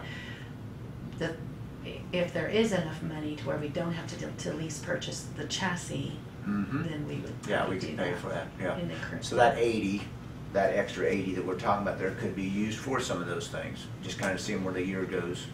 And say in October, you revisit it and you say, well, let's amend it and let's pick up that extra cash that we got and you could pay it towards those type of things. Okay, so there's possibly an extra 80,000. Yeah, because of that 420 going to 500,000 up there in the middle column. Okay. Yep. Appraiser's cost, what Russell did, you remember on the front sheet there, we put the same mill levy across all funds. So that's why some of these, like the next one on page 19, you have a capital outlay of 23,000 circled there. He just put it in to get to that number rather than having the same mill levy. So what we'll end up having to decide, do we want the same dollars, do we want the same mill levy, do we want to cut some of that? And so that 23,000 would be one. After we put in salaries, we can maybe that'd be one of those like Diane was talking. Well, maybe there's 10,000 we don't need because of where the appraiser's at, okay, or 15 or whatever that number is, okay. The next one is 20, and I couldn't remember if we decided on the vehicle replacement, the 38,000. Was she going to go ahead and do that this year? But we just moved it into 19 just in case she didn't get it done. Is that why we put 38,000? I thought she said she was gonna try to do it this year. That's what I thought too. Yeah. And so maybe I just did this when we were talking, I made that just to protect in case it didn't get done. Show me on here where we were paying McCully some services. Paying who? McCully. Yeah, she back on. All around the appraisers. That Oh, would, I'm still on the track. Oh, you're on paper. Oh, sorry. that would be in your contractual line item. Okay, Yeah, so it'll that's be on the. buried in there, yeah. Mhm. So now going forward into 2019, though, we're not gonna have that, and I see your number Mhm. actually went up from 80,000 to 80,950. Right. I think that came right off her sheets. I'm not sure Mhm. what's in there. But I thought on the sheet that I had, it showed a reduction under contractual for her. She had put in 80,950. In the current budget, it was actually budgeted at 85,000. Yeah. See, that middle column that we have in there, you may not always, that may not be the amount that was budgeted actually in 18. It may have got cut some in the middle column because they knew we weren't going to spend it. And the reason you do that is, back to that middle column, is if you reduce that middle column because you know you're not going to spend it, you can carry it over into the 19 column and add it to a certain line item or whatever to give you budget authority in case, like we'll talk on the next one, that'll be a good example. You may not get it spent in the middle column, so if you don't get it spent in the middle column, you might as well budget it in 19. Then what that does is it gives you the full budget authority in 18, still there, and it gives you the full budget authority in 19, and then the cash, just depending on where it's spent, whether it's spent in 18 or 19, the cash is there also. So that's why we do it that way. Because if I left it all in the middle column, the 85,000, and didn't move it over to that over there and left that, cut that down to 75, if they had additional expenses come in and contracted services, potentially we would not have the budget authority to spend it in 19. So that's why we always, I mean, Dan used to get so upset with the middle column, but that's why we play that. We play it that way is because, I mean, especially with like ambulances, fire equipment, which you don't deal with so much. Any types of things that are like for a van, I'm not sure how much special, I think she can go down and just buy one of those though, can't she? Yeah. And not have any kind of special retrofit. Because anything you have retrofit on, it just seems like sometimes it gets drug out, so that's why we budget in both columns to make sure we've got the authority to spend it. Does that make sense? I mean, Well, it does, but I guess I'm just a little confused, and I'm sorry, but I just am a little confused as to why we paid McCully $25,000 Yeah. in 2018 to finish up the contract. okay. So then why it would not be less in 2019 since that won't be there anymore? Good question. I don't know. We just In her picked note, up. she gave you some detailed information about what she included in her contractual. And I know that some of it was for, well, that's where all her training is from. Let's see.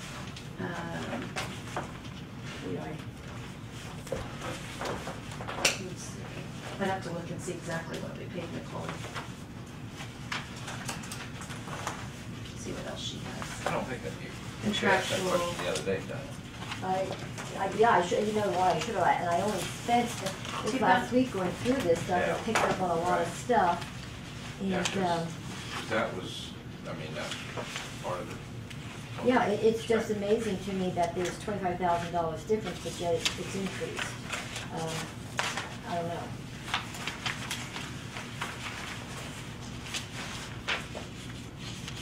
And I didn't. Well, it isn't increased.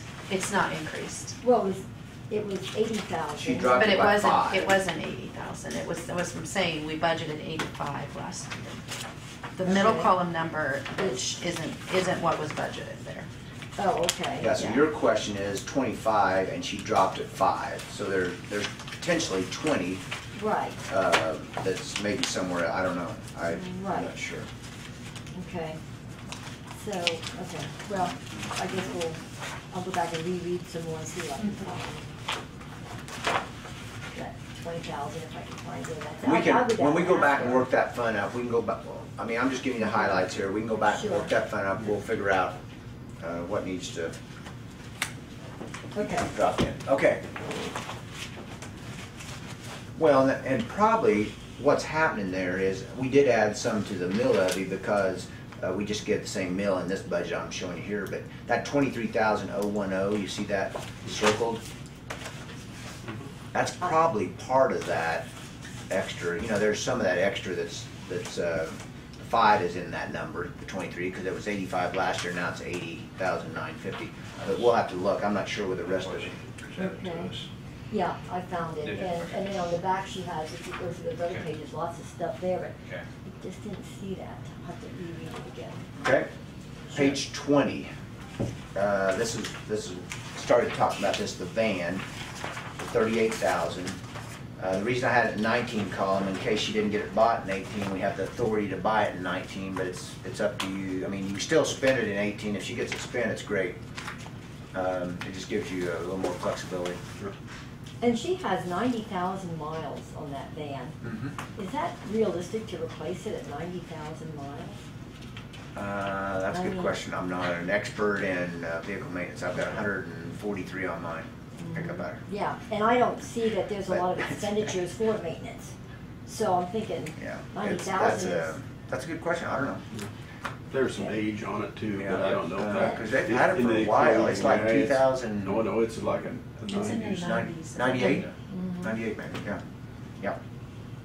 Okay, the next page is election, and this is your expertise here, Tina. I was circling numbers, I wasn't sure, I couldn't remember. Presidential, or this is a bigger one this year, and next year 19 would not be. So I didn't know if you had numbers. The voting equipment we pay for both years, don't we? We do. And I was just building the fund to a level for presidential because we cannot increase it due to the tax lid. So That's right. I'd like to just maintain the level of a presidential election year. Okay. So that's, So is that the difference, am I wrong, is it the 60,000? Which line are we on? That would be the contractual is 30 and 17, which would be a non-presidential Okay. year. And so it's 60. yeah, 30 was just a city school election Right. year. So that would be a very small election. Okay. Then as you go forward, I mean, this will be a much bigger election year. Yeah. And then next year it'll be smaller again, and then in 2 years it'll be very large. Okay, what- And so that money carries forward, and then by the time we have the very large election, we should be good What without happens if we adding. run up at the end of this budget and we want to raise or do the whole new thing to ask the public to raise our mill levy? Where's that budget money come from? Right here? No, you'd have to do that before July 1st, I believe it is. Say you're gonna do an election before July 1st, Right. to actually The deadline increase is the. passed. But my point being is, it's gonna cost us $10,000, I don't know what a small election for the county is gonna be, to raise the mill levy. Right. Who's gonna pay that cost? That comes out of this fund. That, yeah. And that's what I'm And saying.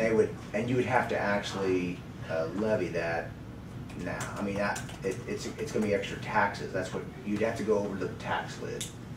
Well, that's why I'm asking, I mean, I don't want it to happen sitting here, I'm not interested in that, but I'm just interested, that's the process you gotta go through, Yeah. if it, so be it. Let's just say, on that front number, 10,323,820 is the total taxes that we're showing on that front page, okay? So the tax lid, without that addition, with just the 229, we're sitting at 9,944,000. So that number at the bottom there, the 608,354, you see there written on the bottom of the front page. If we wanted to get the 379 and we had no other way, I mean, we had no other exemptions, there's like those things I talked about. Right. We would have to put in for election, I believe it is, I haven't done it yet. Well, I did it once with the city of Pretty Prairie last year, but I wasn't involved really in it. But by July 1st, you have to notify that there'll be an election, and that whole process has to take place, the election has to take place. They chose mail ballot, so they sent out mail ballot to all the citizens of Pretty Prairie, and then it got voted down. So they had to stay with their tax lid, okay? But that's the process you'd have to go through, and I think that ended about the first week in September. I mean, it pushes you a little bit. You can't get your budget usually done by August 25th, but that's what you'd have to do to get that 379 if there was no other ways to do it, or 10,000 or whatever number you're wanting to. Want to get, Yeah, right. it's a process. But to spend, we're looking at 15 or 20,000, but yet, we don't have the money in the budget. If we don't have the money in the budget to do the election, well then. That's right. Well, then what you'd have to do in that case, let's just say the presidential election got, kind of carried away and you had a bunch of recount. I mean, there are a lot of, general fund would end up, picking it up. Because general fund, so like the ambulance, is how we got the ambulance stuck in there as a line item. General fund can pay any expenditure. Yeah. Yeah. Okay. Okay. 22. This is employee benefits, and I have not done anything with this because we kind of have to wait and see what's going to happen with Tina. Now the office does those sheets for each office. Once you decide what you want to do with the salaries, if there's any increases, and then based on those increases, they do a calculation on employee benefits. That gets dropped in here. I haven't heard. Have you heard anything on like what your insurance and some of that's going to do? No. No. We have some rates for next year, and I'll have to pull those out, but Yeah. most of that we haven't gotten yet, so. What you have, is it up, going up, the ones that you have? I haven't seen anything for capers or for unemployment or anything. I'll have to look and see. Normally we get them about this time of year, so if we do have them, somebody's put them in the folder and I haven't looked at them yet. We've been going 10-15% budget-wise, haven't we? For, Raise for, well, on health insurance, we always used to budget a 30% increase every year, and then the last couple of years, we've reduced the amount we've budgeted for the increase, just because it's a huge number. Of course, we don't get those renewals until the end of the year. We won't know. We'll start looking at that stuff. We are doing a pay plan study right now, as you all know, and we were hoping to have some budget numbers, but they won't have, they're not far enough along in the process, but she did send me just a fiscal planning note for all of you. And so I have done one of those for each of you. Oops. And she is scheduled to come on the 18th and have a special meeting with you all in the afternoon that day to talk about, you know, what you want your philosophy to be about wages and how you want that to look.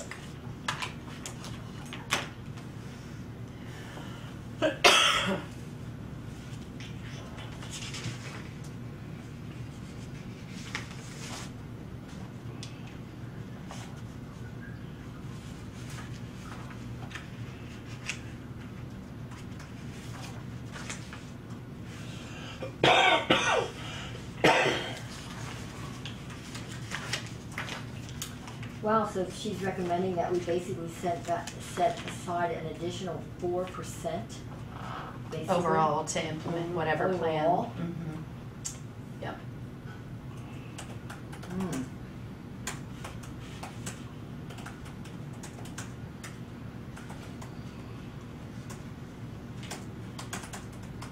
And that's just a broad, faraway number because they're not, you know, they haven't gotten into any of the actual setting up of whatever plan it looks like or anything like that. So she'll be talking with you all a lot more on the 18th when she comes.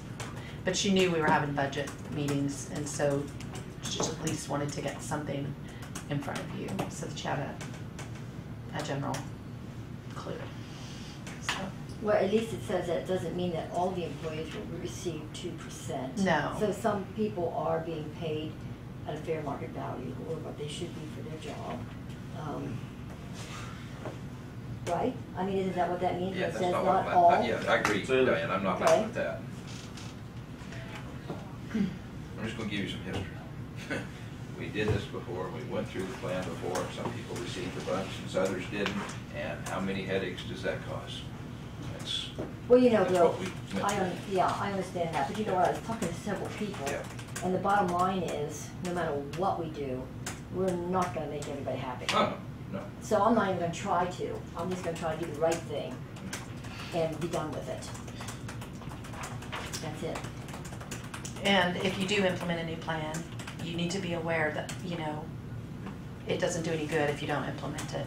So you can spend a lot of money and not do anything with it. And And I so think we already that's- done that a couple years ago, didn't we? No, We had another plan and we didn't implement it, am I right? no, we did, Okay. we did. Yeah. I didn't think we The did. recommendations was to come back and do some things. There was a couple of things that didn't get done, which Yes. was to drop off the bottom wage bracket. Yeah. So they didn't do that, but they did adjust, they made all the adjustments that were recommended by the consultant for certain employees.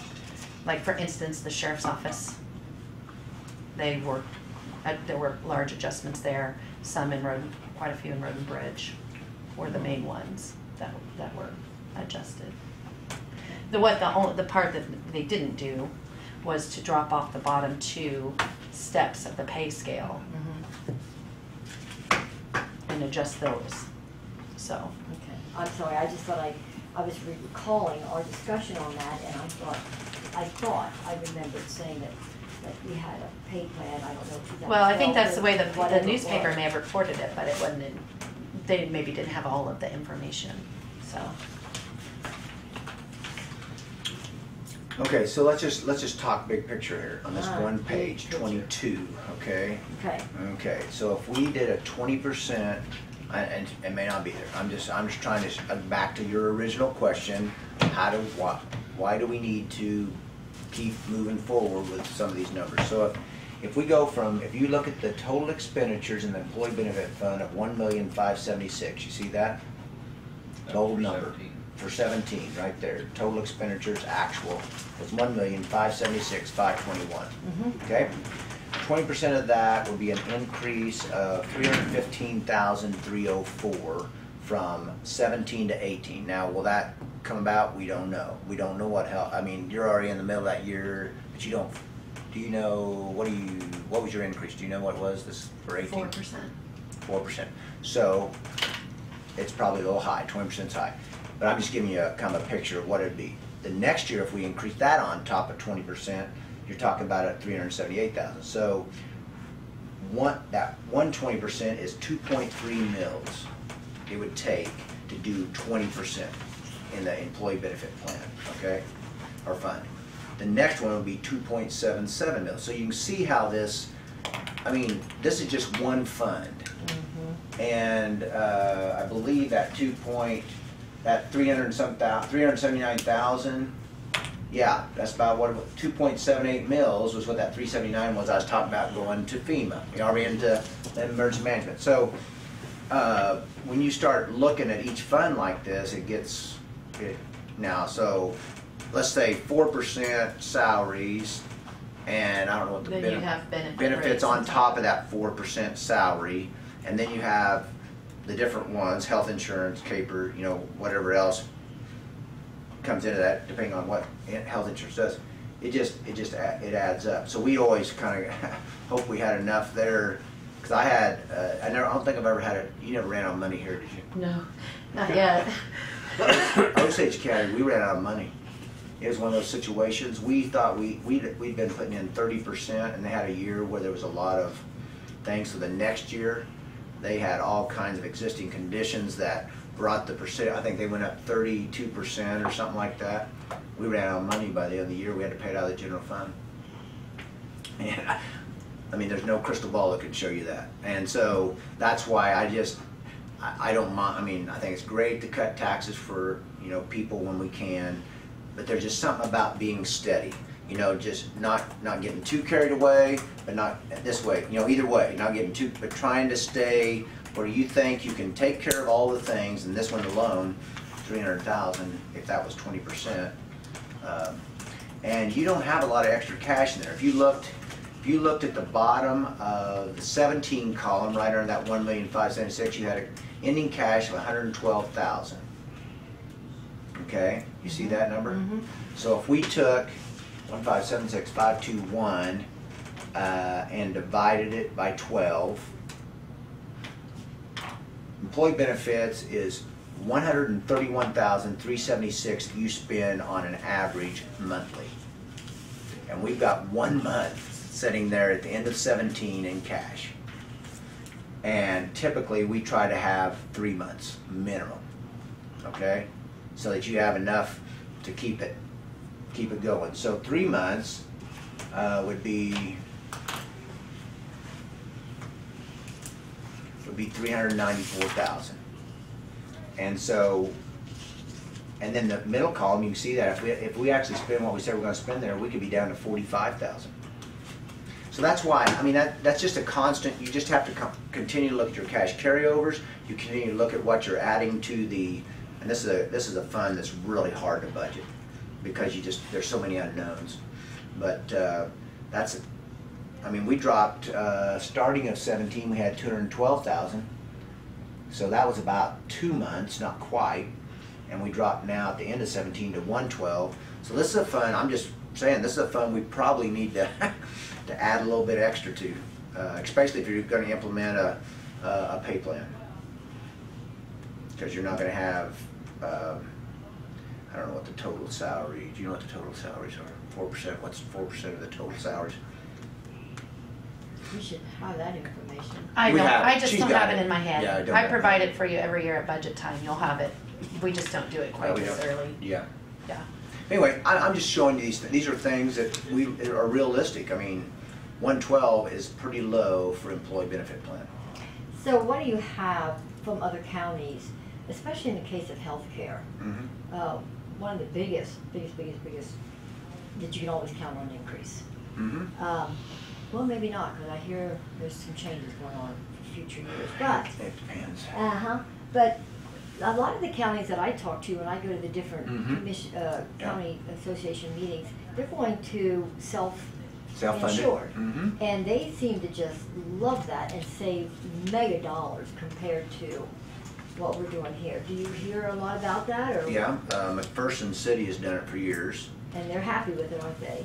Yeah, they have an administrator, like a health, the administrates the fund, and they have what they call stop loss. So like maybe it's a $40,000 stop loss gap, where if it goes over that, then it kicks in. Yeah, the insurance picks it up. I am not an expert on that, okay, but you can see where there's savings, but you can also, like in McPherson's case, they had a lady there that had, and she's retired now, her son was born with these amazing medical difficulties, okay? Her drug bill alone on a monthly basis was somewhere between $10,000 and $20,000, just this one lady, okay? So it's a good thing they had the stop loss, because once it got to 40, then the insurance, so that's protection. It just kind of, I mean, it's just like health insurance is with Blue Cross and Blue Shield. If we're a younger base at the firm, we've been very fortunate, and we've kept our rates, pretty flat. But that's not always the case. I could end up with cancer or somebody, all of a sudden, and that just boom, so I can't really answer that. Now, there are statistics, so like if you had somebody that was a self-insurer expert, that does that kind of stuff, have them come talk to you. I mean, they're glad to come talk to you, because they're, I mean, it takes a little bit to get it started. Get it started. Yeah. But then, like you said, like the 40,000, that's the most the county would pay out of their fund. Yeah. And then the insurance company would take over after that. Yeah. One thing that I'll just tell you, this is kind of a funny story. They did it with workman's comp also in McPherson too. So they have full-time firefighters, okay? So they were having all kinds of these different workman's comp. Oh, I hurt my toe on the stationary bike. Okay, this was under the insurance. Then they went to workman's comp under self-funded. And they had this little meeting with the employees and said, we want you to understand how this works, and any claim you turn in hits your self-funded plan, and your rates will go up, and that's gonna, I mean, they were trying to explain all this, to them. And it was amazing when they went self-funded how some of those frivolous, I call them frivolous, but things just kind of went by the door if it's explained to them right, okay? And but that you just got to keep explaining that, because people will forget, and that's true. I mean, that would be true even with Blue Cross and Blue Shield. But with Blue Cross and Blue Shield, if you have that talk, they go, well, that's a big company. It's not going to change that much. But workman's comp or health insurance where you're self-funded, it's the pool that you're working with. That's how you come up with your rates, and the administrator. I don't know how to explain all that. I mean, it would be better just to have someone come and give you a talk. Does that work for your pool? Because what they do, they have to take all the ages, they have to take all that stuff and figure it out. Diane? Yes. The hospital up here, we went to self-funded health insurance. Now we're doing it. It seems to be working pretty good. I hear other counties are doing it, and they're saving lots of money. And I just am we more and more interested in it. We started several months ago, and all the reports we get that it's doing fine. So. But I hear it coming from more popular, heavily populated counties, larger counties, and so as the pool expands, that would tend to make your cost less. Right. Yeah, typically, and that's why in a smaller pool, it's going to be harder to get those gains and those savings. Like you said, and especially if you would have even one catastrophic hit, too. But that's true in either one of them. I mean, either one of them, if you have a catastrophic hit, you know, Blue Cross is gonna come back and Well, yeah. nail you. Yeah. Like they did 2 years ago with the 30% increase. Right. Yeah. Right. So, again, it's a shell game, is really what it is.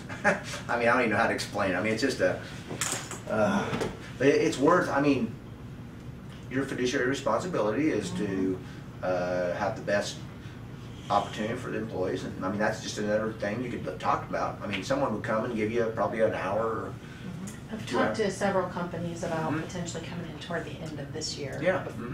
Starting like October-ish rather than waiting till our renewals are in. Yeah, So, even sooner would be good too, so Sure. because they give you a lot of information to digest. Yep.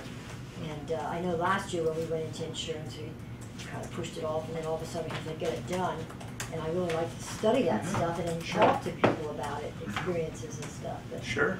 I just hear so many good things about it, and savings. Yep.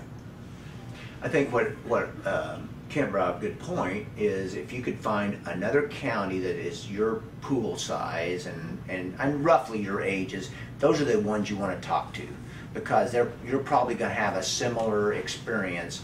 Like Sedgwick County, I mean, some of these bigger, that's not even and even McPherson County is quite a bit bigger, you know. But if you can find those ones that are in your kind of your same that have done that, because there may be some, I don't know this, but there may be some hidden costs that you don't know, and they would know that. Someone like the hospital, even, what are those hidden costs up front? How do we get this thing funded up front in order to get it going? You know, is there some cost there? So people like that that's been through it before you have to go through it. I mean, same with technology. If you can get somebody to do the software before you have to mess with it, it's going to end up saving you a lot of money. So that's what I'd suggest is that, and then having somebody, you know, come in and talk to you about it. a lot of plans are partially self-funded, not fully. Right. Yeah, you can have there's all kinds of And that's why I different- say too, the sooner the better, because there is Yeah. a lot Yeah. that we Yeah. can actually consider, Yeah. rather than just one or two, yeah. Okay. I just Okay. wanted to bring that up because of the I don't know benefits. if the WSU's Hugo Wall School, if they've done any kind of, you know, sometimes they do things like that. They do studies of what the different plans, you know, before you just start talking to somebody, they may have some information to you. I don't know. They do a lot of work with counties. Just a question. Okay, so that's employee benefits. We'll find that out, I guess, later. 23. This is the health fund. This is the one that we have to levy at least the same amount as last year, or we get our state funding cut. Again, the mill levy was left the same, so the last year's dollar amount was $97,372. So here's one that we could back off and leave it the same as last year, pick up about $7,000 because she's got. The only question I had on this one is in salaries. 2001 687 was the middle column, but did she lose an RN or something? I didn't look back. I didn't have time to look back. Do you guys remember anything about that? I think because the she's salaries got- dropped there, and I can remember. That's still open. She's gone to a lot more part-time positions, and I Yeah. think that she's not even quite sure what the structure It's gonna look like. is gonna look like. Okay. We went to a shared employment, we're trying to go to a shared employment with Harvey County for some programs, Okay. and she's talking about even potentially dropping some programs, so I don't know Yeah. if, I think we you heard. need to be thinking about do you still keep the levy the same if we're reducing services? I mean, Well, just to show you, I think I got to double check, but that 201 687 in salaries there in the middle column, that probably didn't get changed, and so it's been at 157, 156, 177. There you see it in the 17 column. yeah. So that we can probably pick up some extra dollars there. The problem with this fund is we can't cut the levy below what it was last year unless we want to lose state funding. So the only part we can really pick up there is from the 97 to the 103, unless you want to cut, you know, more than that. So we'd have about $6,000. And I think you wanted to schedule her in for kind of a little work session Yeah. to talk about her Yeah. department, Yeah. and Yeah. Yeah. so some of that would be good things to talk about, maybe, Yeah. with her.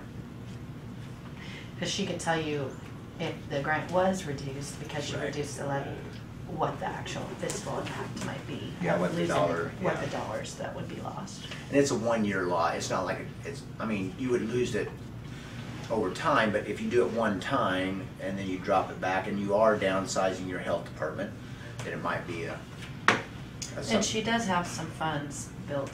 Mhm. Oh, yeah, she does. You can see there, she's got capital outlay there, that circled number at 49,000. Now, the cash carryover will be a little more than that, what I show there, but, and then she's got that 201 in the middle column, which is the salaries. So there's some extra money that's built up there that she could weather a storm. If they reduce the state funding for 1 year, you could drop that back if you're determining that you don't want as big a health department going forward. The next page, 24, is the noxious weed. I circled there the commodities. This is one that we've kind of, oh man, I get all these mixed up, but I think this one, didn't he run out of last year, year before, he'd sprayed till he had enough Yeah. stuff and then he quit because he didn't have any more chemicals. He couldn't buy any more chemicals. Yep. So I don't know, that 80, I think we upped it last year and I just left it that way, but I don't know what you want to do in the middle column and the 19 column for his commodities. That's where he buys his chemicals at. It's all based up there on the chemical sales.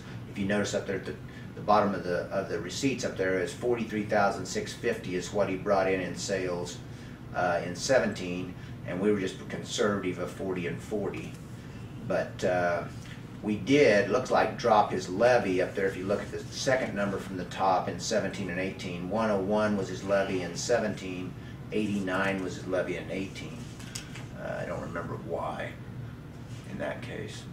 But this is one that the 94 is, again, just the same mill levy as last year.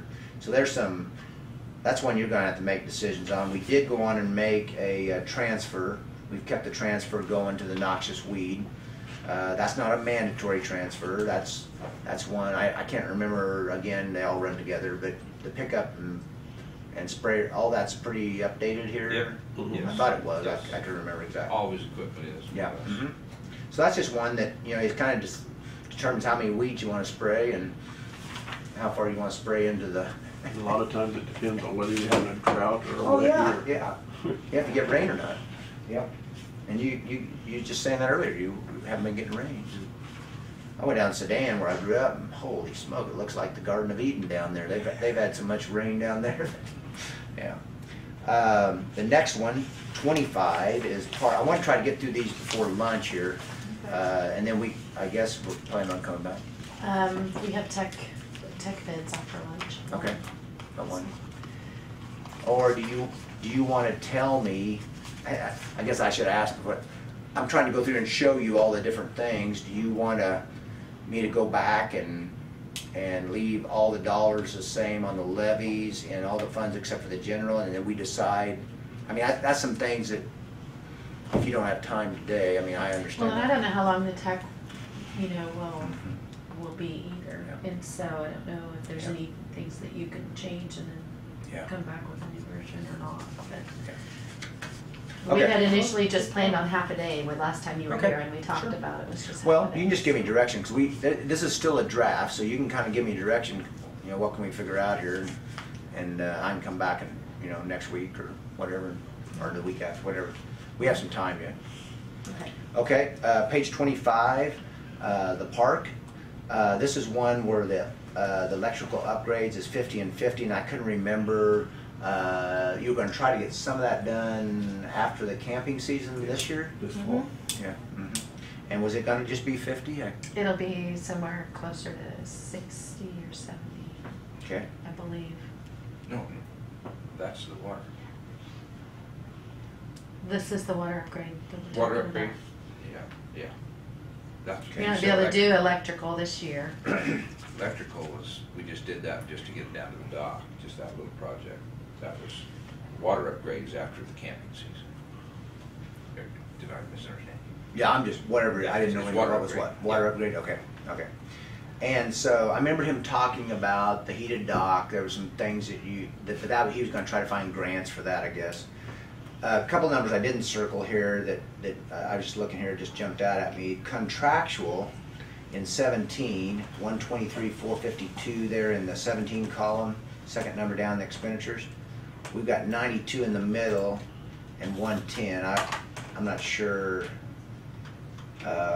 why that was so much more. Was that when you did the house? Didn't you remodel Yes. the house and some of that stuff? And then the salaries, has the salaries changed that much from 89 to 113? Well, we were without a director And that's what it was, okay. for Yep. quite a few months. Yeah. So, Rest of them look pretty reasonable. I mean, the capital outlay line has a little extra in it, 27 up to 44, and that's some of the cash carryover. But you've had a pretty healthy cash carryover in this for a while because you've been carrying the 50 and the other expenditures for some of the major expenditures out there. I'll double check on, I mean, obviously, what I usually do, Yep. then after you kind of have some basic conversations, is I'll go through and I'll check all the middle, Yep. I'll check where we are with Where every you're at, single fund, right. every Mhm. line item, and see if there's room in the middle column or if there's changes that potentially could be made to carry over some funds, or it doesn't look like they're gonna Yeah. spend it. So, And that's a great point she just made, kind of back to what you were talking about. In the tax lid in the 90s, there was one time here that we, at this meeting in August, had to go in on the middle column and cut all middle columns by 10%, just to have enough cash to go into the next year, because we were under the tax lid. That might have been for Randy. But So Yeah, basically, it- they were in the middle, they were towards the end of their budget year Yeah. of what they were allowed to spend, and then you guys, we came back and said, Yeah. you can't actually spend it all. Yeah, so You have here's to- your new budget number from August to December. You know, and that's not a bad idea in some cases. You know, in some departments, you say, hey, this is what you got, make it work. And you'd be surprised, well, you won't be surprised. They do. There's a lot of frivolous stuff they could cut out and still run a very good, efficient, self-serving service type to the county. Yeah, I'm just saying that because that was real back in the tax lid days. Now here, we still got some numbers we can work with. Okay, let's just keep going here. 26, solid waste. These were just numbers that I wasn't sure. It seems like cash has been fairly tight in here. Just looking at the history. Capital outlay, salaries are a little bit less than what even happened whatever happened in 17. But that's one we'll have to figure out there. Next one, special bridge. On 27, there's extra money in here, but it's because I think you still, one question I have, and I don't have an answer, is I ask Osage County this, is when your bridges are deemed fracture critical, okay, I'm trying to figure out if that's a mandate by the state of Kansas, because they have to come out and inspect those, don't they? Yeah, the inspections are mandated. The inspections are mandated, okay? They don't fund those, is that right? Right. And they get pretty expensive when the state comes out, don't they? Well, the state Yeah. doesn't, they don't actually come out, but you have to provide your inspections. Right. But see, I'm you know, I've done this quite a while, but I'm still learning of what is a federal mandate and a state mandate, and if it would classify. I'm just trying to find ways to add to your tax lid to help pay for those expenditures. So I don't think there's anybody in the state that would come out and ever say, well, yeah, that's a federal mandate or state mandate. But I'm just, as long as we document it, you know, I believe there's no one that's gonna say different. But that was one I was thinking about, because they were telling me up there, I forget how many fracture critical bridges they had in those days, but it was a bunch. I don't know how many you have. A bunch. But But I think, I may be wrong, but I think the supervisor is who deems them to go on the fracture. No. No, It's not. And then the engineering and stuff like that goes in and The state actually, Yes. yeah, Yeah, They said, they come out Inspections. and inspect the bridges, are the ones that we bring to their attention, right? no. They just do it. Yeah, I think they got a fractured critical, list, and the state does that, and then, yeah. No, I mean just inspect a bridge to see if, Yeah. where it stands as far as We hire a company. quality. Yeah, doesn't Kirk and Michaels or somebody Yeah, comes. there's an engineering An company that engineer. comes out and inspects our bridges. And they have to, I mean, it's required to have bridge inspections. When you have a fracture critical bridge, the inspection becomes much more in-depth. Yeah. And it's required more frequently, I think, and then it's just a more expensive inspection. And then you have to provide that information. But we don't say these are fracture critical. It's based on the engineer's report. Engineer makes the estimate, Yeah. okay. When's the last time we did that? Do you do that Right here. yearly or Right here. 5 years? Mhm. Yeah, I got that book, Yep, and I went that's- through there to see all the ones that they have in Yeah, there. That's why the I said fracture we had- critical, that's all That was bridges. January 17, they should do it again in 18, should be done. That's all I bridges. believe that all the fracture criticals have to be done every year. Every year, yeah. I believe Yeah, that's so, what but OSA said. Jesse would know for sure. Yeah. Right now, we're down to 6. We Six get up fracture to 9. Oh, wow. Yeah. And we have, what, 4 did he propose? He wanted to do 2 a year. 2 a year. Okay, I see it on his list though, there was Yeah. more than 2. There was, I thought there was 4 while he presented, but I don't remember what it was. But anyway, there may be some mandates in there, I just don't know that area well enough, but there may be some mandates that could be added to the, the tax lid to give you, so that you can pay for those costs of the mandate part, of the engineering part. I'm not sure past that. The other one that, just why I'm thinking about it, the other one is the solid waste thing. What is mandated, you probably know this better than I, what is mandated in solid waste for you as a county, and there's no funding that comes along with it? Because see, like in Osage, they have their own transfer station, and they have the construction, but it's an old pit. Quarry or something. It's an old quarry. Okay, so they put the construction part in that, and they're gonna have to expand that. There may be some things there that we actually can add to the tax. But you might just think about that, and Well, it's in state statutes that the county must provide, right, yeah. Garbage removal. yeah. See, Yeah. and there's no one at the state would come out and say, well, that is a mandate, but does that fit on the tax law? I mean, to me, that's a state mandate, that you have to have trash service. And if you don't have, the building, I mean, like for public safety, you can't use it towards buildings, you can use it for anything else.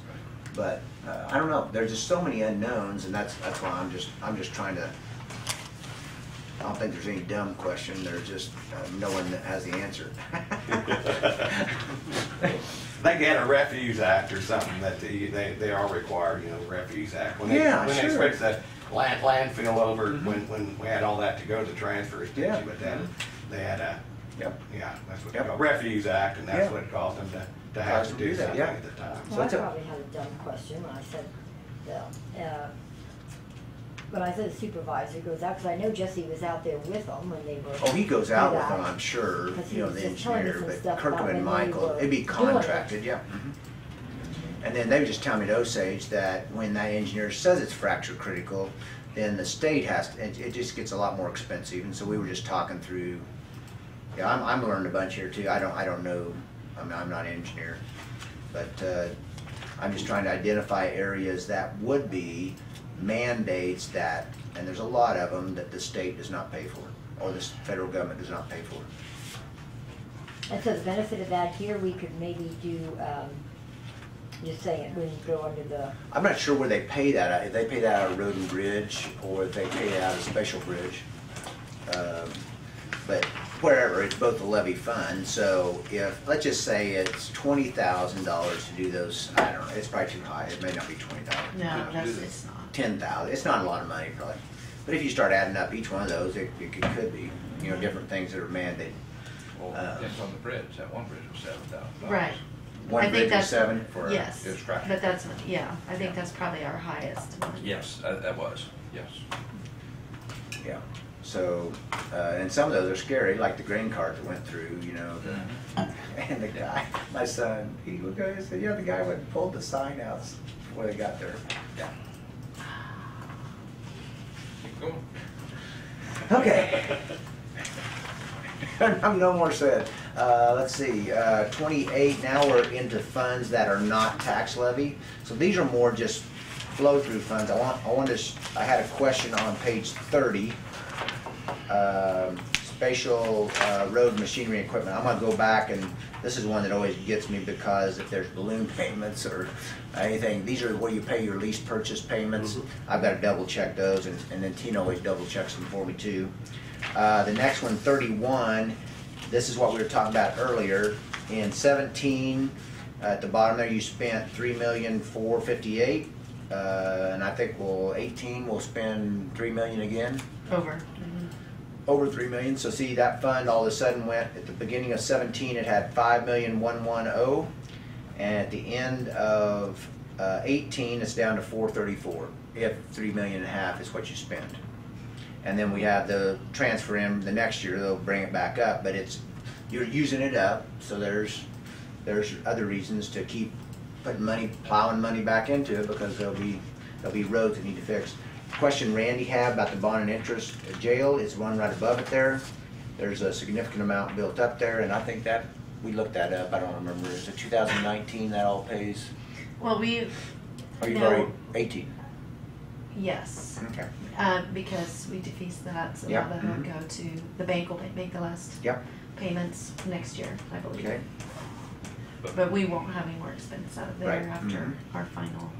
So this 600 was only in 18. The 600,000 won't come in 19. No. That would be zero. Yes. Okay. And 600, Wasn't the full we'll need amount. to fix that too. Yeah. Okay. We'll have to update this fund Okay. because we paid out most of it already. Most of it. Yep. Okay. So we'll just update that then. That'll get changed. Okay, the next page, 32, this is how I talked to you earlier about if we did have federal disaster payments there on line 21. This is how I kind of see it happen. The top line is the transfer from general fund. You would levy it in the general fund because this risk management reserve is a transfer fund by statute. It comes from the general fund. And then down below there, you would just make a line that says disaster federal emergency 379. So it's nothing more than flows in, flows out, and it stays there because the way that the tax lid reads is if you add it to the tax lid due to these special circumstances, it has to be spent for that. Now there's talk, and I don't think it'll ever go through, but to actually go back and audit those exemptions that people add to the tax lid as a compliance, okay? Because you could see people would go in and just add emergency management, public safety, these different things, and not have any kind of a documentation to show that they spent it for what they were spending it for. So this Roger Basinger at the state of Kansas is still working with the legislature to see if they want to have a compliance audit of the tax lid exemptions. I don't know if that'll ever happen, but I'm warning you. As long as we document like this here, I would just go in and we document, here's our understanding of the exemption, and here's what we did, and we set the money aside in a separate fund as a line item, and it's still sitting there until it be spent. So that's just one example. Then the bottom part is a transfer station. This is one that, we have certain dollar amounts that's locked in. With the fee the way it is. The salaries there, I don't know if the salaries had changed some. It looked like in 17 they were 152, and then in 18 and 19, 142. So I don't know, that's when we get the salary sheets, we'll kind of know more about that when she works the middle column and then works the salaries up for 19. Contracted, or commodities were a little bit less than what was actual. Capital outlay, that one we can move, I think the 77,855 we can move over to the probably the right hand column, depending on how. I believe he's fine. It's already spent it, okay. I'll have to look back. Which one are you on? Commodities? Yeah, I was just going down that middle column, right? Capital outlay there is 77,855. And that's the one you think he spent? Well, haven't we committed to buy a trailer or something? I'm gonna have to look back and make sure. Yeah. And then recycling and, Back to capital, you're gonna Yeah. have some more expense, or income now for next year. We raised that to $100. oh, is it $100? Okay. Yes, Does that we start, raised when does that start? Should be January 1st, is that correct? Is that- Started January 1st of 18? No, it'll be for 19. 19. It'll go on the tax roll in November, so we may have, Yeah, see some of right. that income this year, but it's actually to fund next year. Fund next so, year, yeah. Okay. And it went to $100 Yeah. and it was 81? Yes. Okay.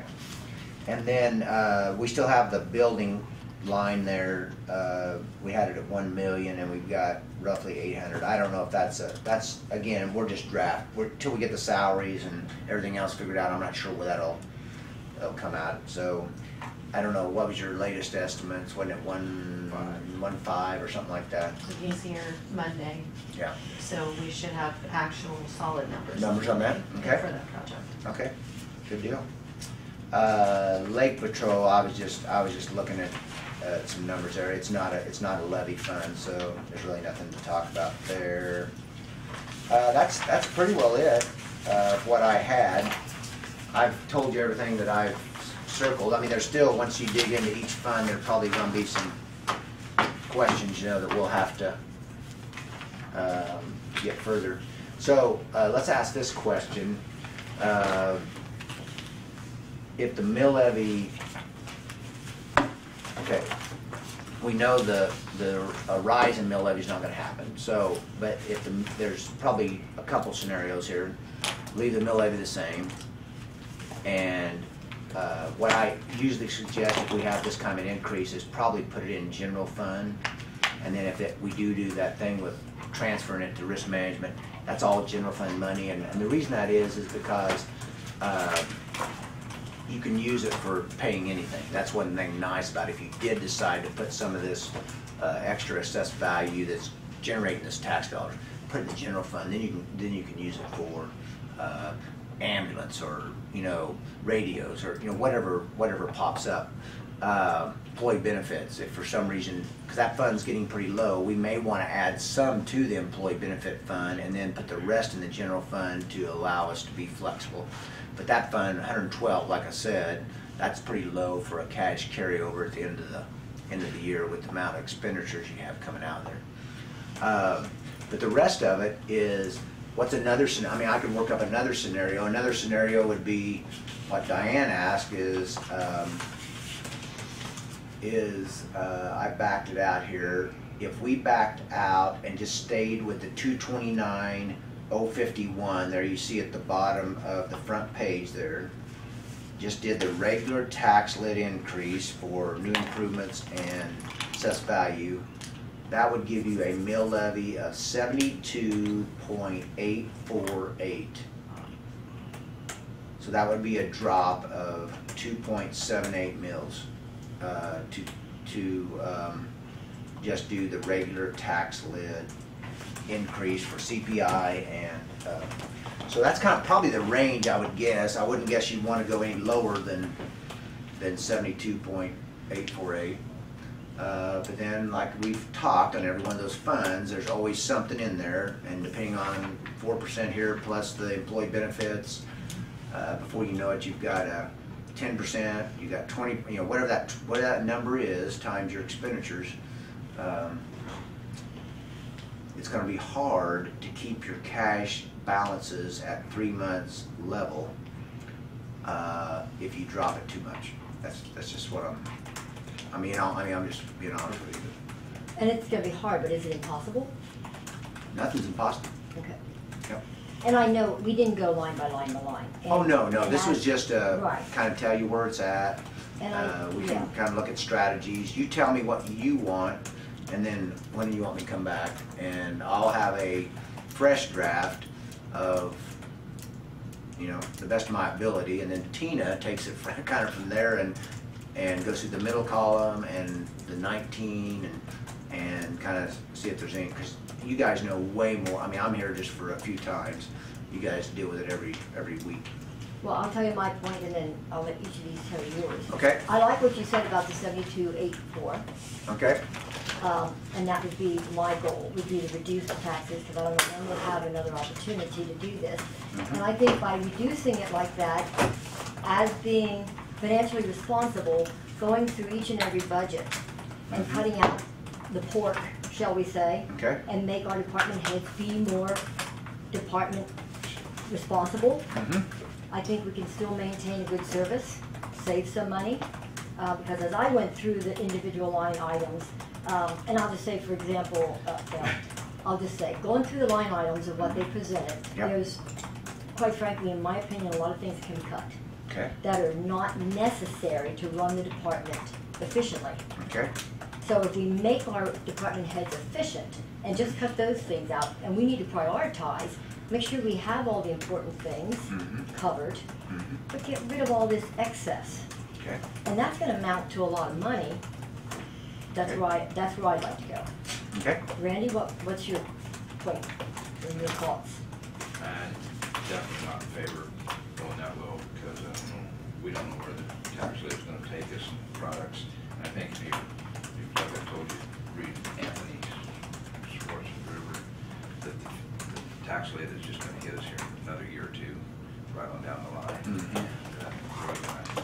This is 1 year that's not gonna hurt us with what we have, we stay at the same, and put that other excess dollars over in a fund somewhere to have a risk management fund so we don't have to spend the road and bridge money out and go by the end of the year, you cut your machines down, you don't operate the years. If you have a wet year and you have to repair all that, I think it's $750,000.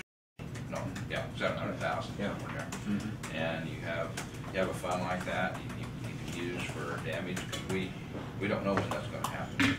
And I think you have to have that in your back pocket. And that's the way this commission has operated for quite a few years, to be prepared to tackle a rainy day. And I still continue that thought. Ken, what's your thoughts? Well, I'm definitely not in favor of raising the mill levy. Yeah. And, you know, if we can create some efficiencies of scale by looking at line items in each department's budget, of course, I'm definitely in favor of that. But, you know, we have a little bit of opportunity here with the increased evaluation, which is not going to happen every year. And looking down the road, I see the ag land assessed values after the next year or two. That part's probably going to be starting to move the other direction. So, but how do we continue? I'd like to see us continue to budget for administrator position. Sure. We didn't cover that.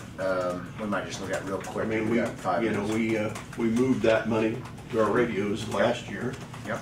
I'm surprised, because I thought you were against it. That's why you wanted it to go to the vote, the administrator. That's why it went to a vote, because that's what you wanted to do. We put it to the vote and they voted it down. Right. Yeah, so I'm surprised that you would be willing to consider it. I mean, I'm happy to get one. I've always wanted one. We desperately need one.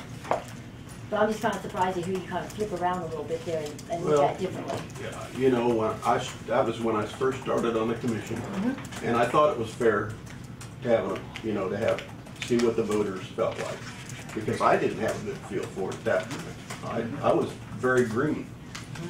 So, you know, I've had a little more experience now, and I see the direction of government in other counties, in other cities. And, Yep. And the benefit of having an administrator.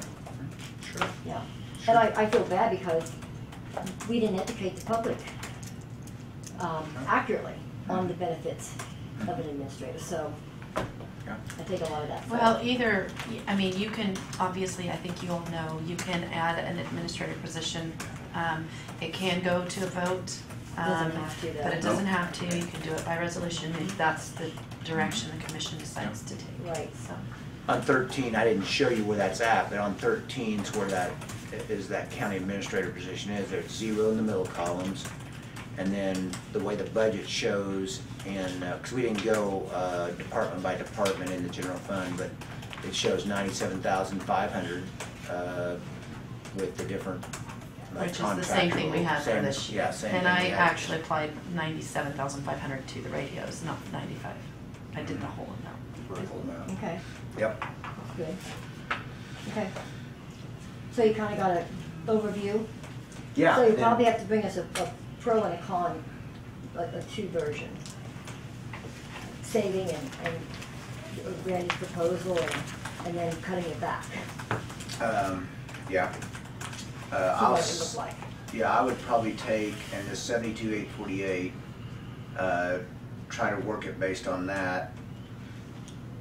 Or, yeah, probably work it based on that to low, and then try to figure out, you know, if it's even possible.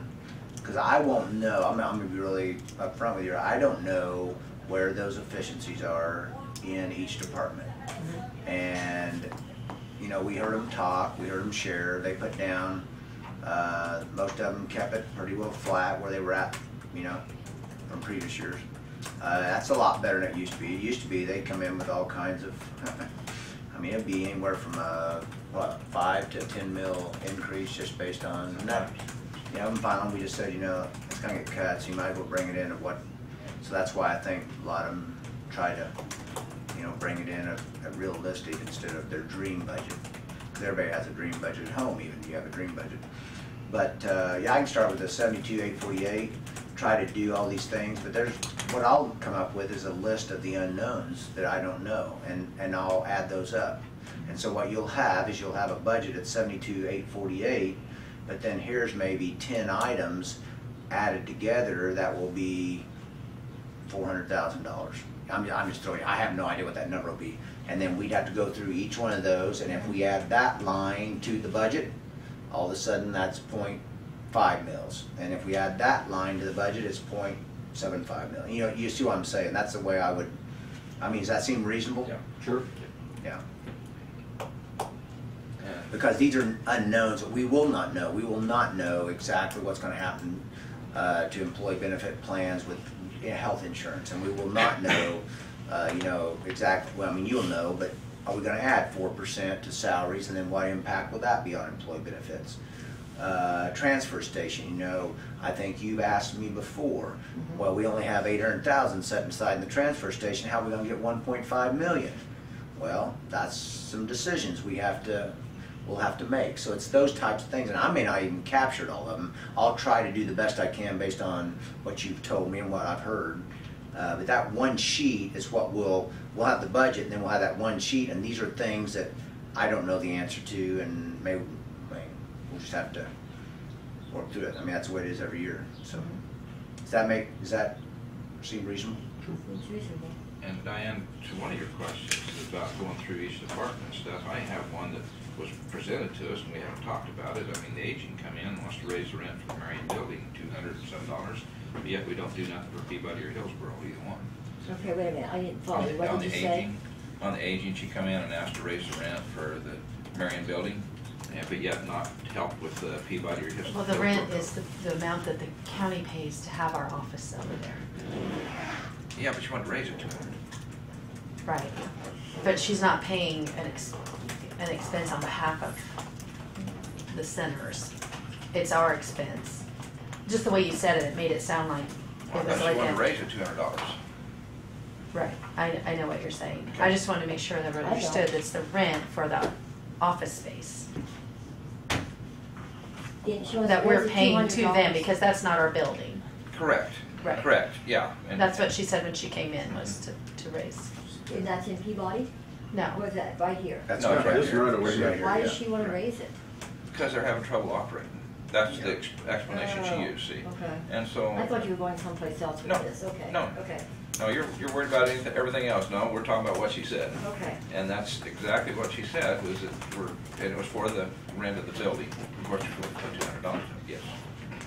But yet, everybody else is having trouble too. I mean, Hillsborough and Peabody both having trouble. Well, I don't dispute what you're saying, I'd be Yeah. happy to cut that. So I just would like to, that's one item that I'd like to talk about when we go That's through the fine. department, and see how we can handle it. And I know like the new vehicles and stuff, and new equipment and stuff. it's not all need. We have some stuff we can come out there and some of those requirements. Everybody doesn't need to have, and I know we didn't say everybody is, but not everybody has to have a new vehicle and, or another vehicle and stuff. Stuff like that. So, yeah, I'm with you on that, Randy. Cut it where we can. And then if this building over here is ever put up, I, you know, there's room for an office, but we've tried that once before and we've had people in here by the room full. What are you paying for your storage? You said something about the storage. $250 right now. a month. $250 at co-op over there, and that's just a co-op, or whatever the name of it is now. They, you know, if they decide to use that building, they may give us a 30-day notice. They get out, or 60 or 90, whatever it is. And so that's just one of the things we've been lucky. They had some extra storage space in that old battery building, and they rented it to us. So, things, yeah. Happen. Do you have anything else? I don't, unless you do. You have any other directives? Do you know when you might be returning? Do you have any idea? You tell me. Let's- do you wanna set I that know up? next Monday I don't know, this is Friday, so I don't know if I can have anything done by Monday. I'd have to work over the week. I mean, which is okay, I'll work over. Maybe a couple of weeks. Yeah, I'd say like whatever that, what would that be? That'd be the 16th? 23rd. 23rd? 23rd week might be. 9th, 20, oh, 23rd, yeah, yeah. 23rd week, somewhere in that week. Does that work on your schedule? Yeah, Quite a I'm bit looking. going on that 16th.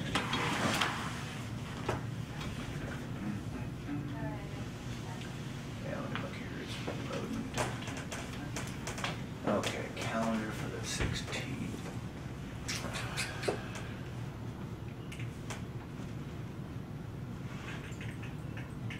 Oh, no, you said 23rd, sorry. Yeah, 23rd. Yeah, it looks wide open right now. Right now, the only thing on there is admin, road and bridge, and then a quarterly report for aging and health. Yeah, Which- that'd be a great day to And do then it. health department, we wanted her to come in on the 16th anyway to talk through some things. So do you want to just take the quarterly reports off and just you do a little bit of admin or Yeah. and road and bridge if Yeah. needed and do budget the rest of the day? That'd be good. That'd be Fine good. with me. What do you think, Scott? Yeah, that's great. Oh, I do have, hold on a minute here, I didn't go that far enough down my calendar, let me see what time that is. I have a meeting at 1:30 in the afternoon. Okay. Is that okay? I mean, we could do the morning? Yeah. Is that okay? Mhm. By then, I think we could get to a lot of it, and you could tell me based on what I have, okay? What time you wanna start? 8 o'clock? 9 o'clock? How much time do you think you'll need?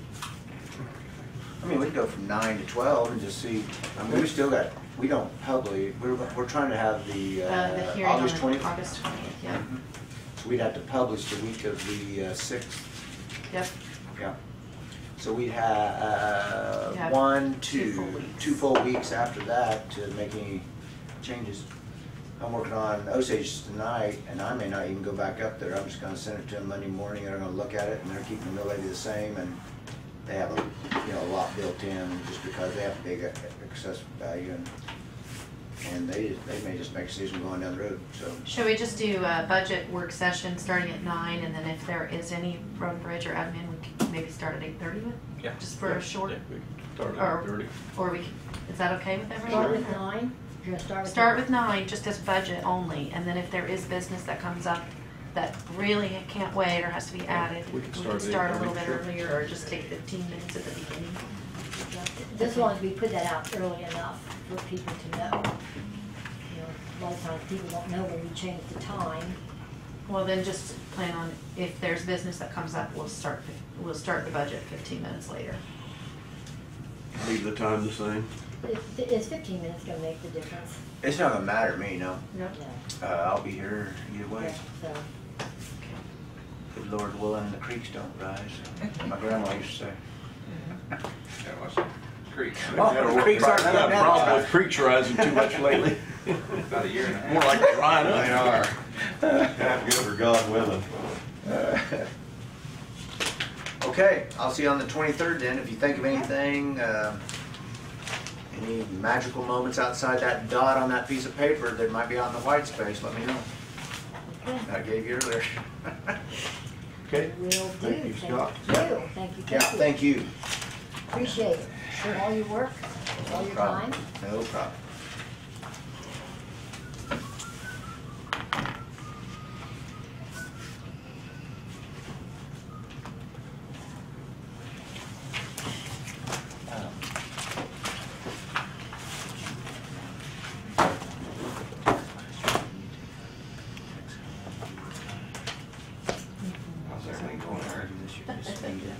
Oh, it's going.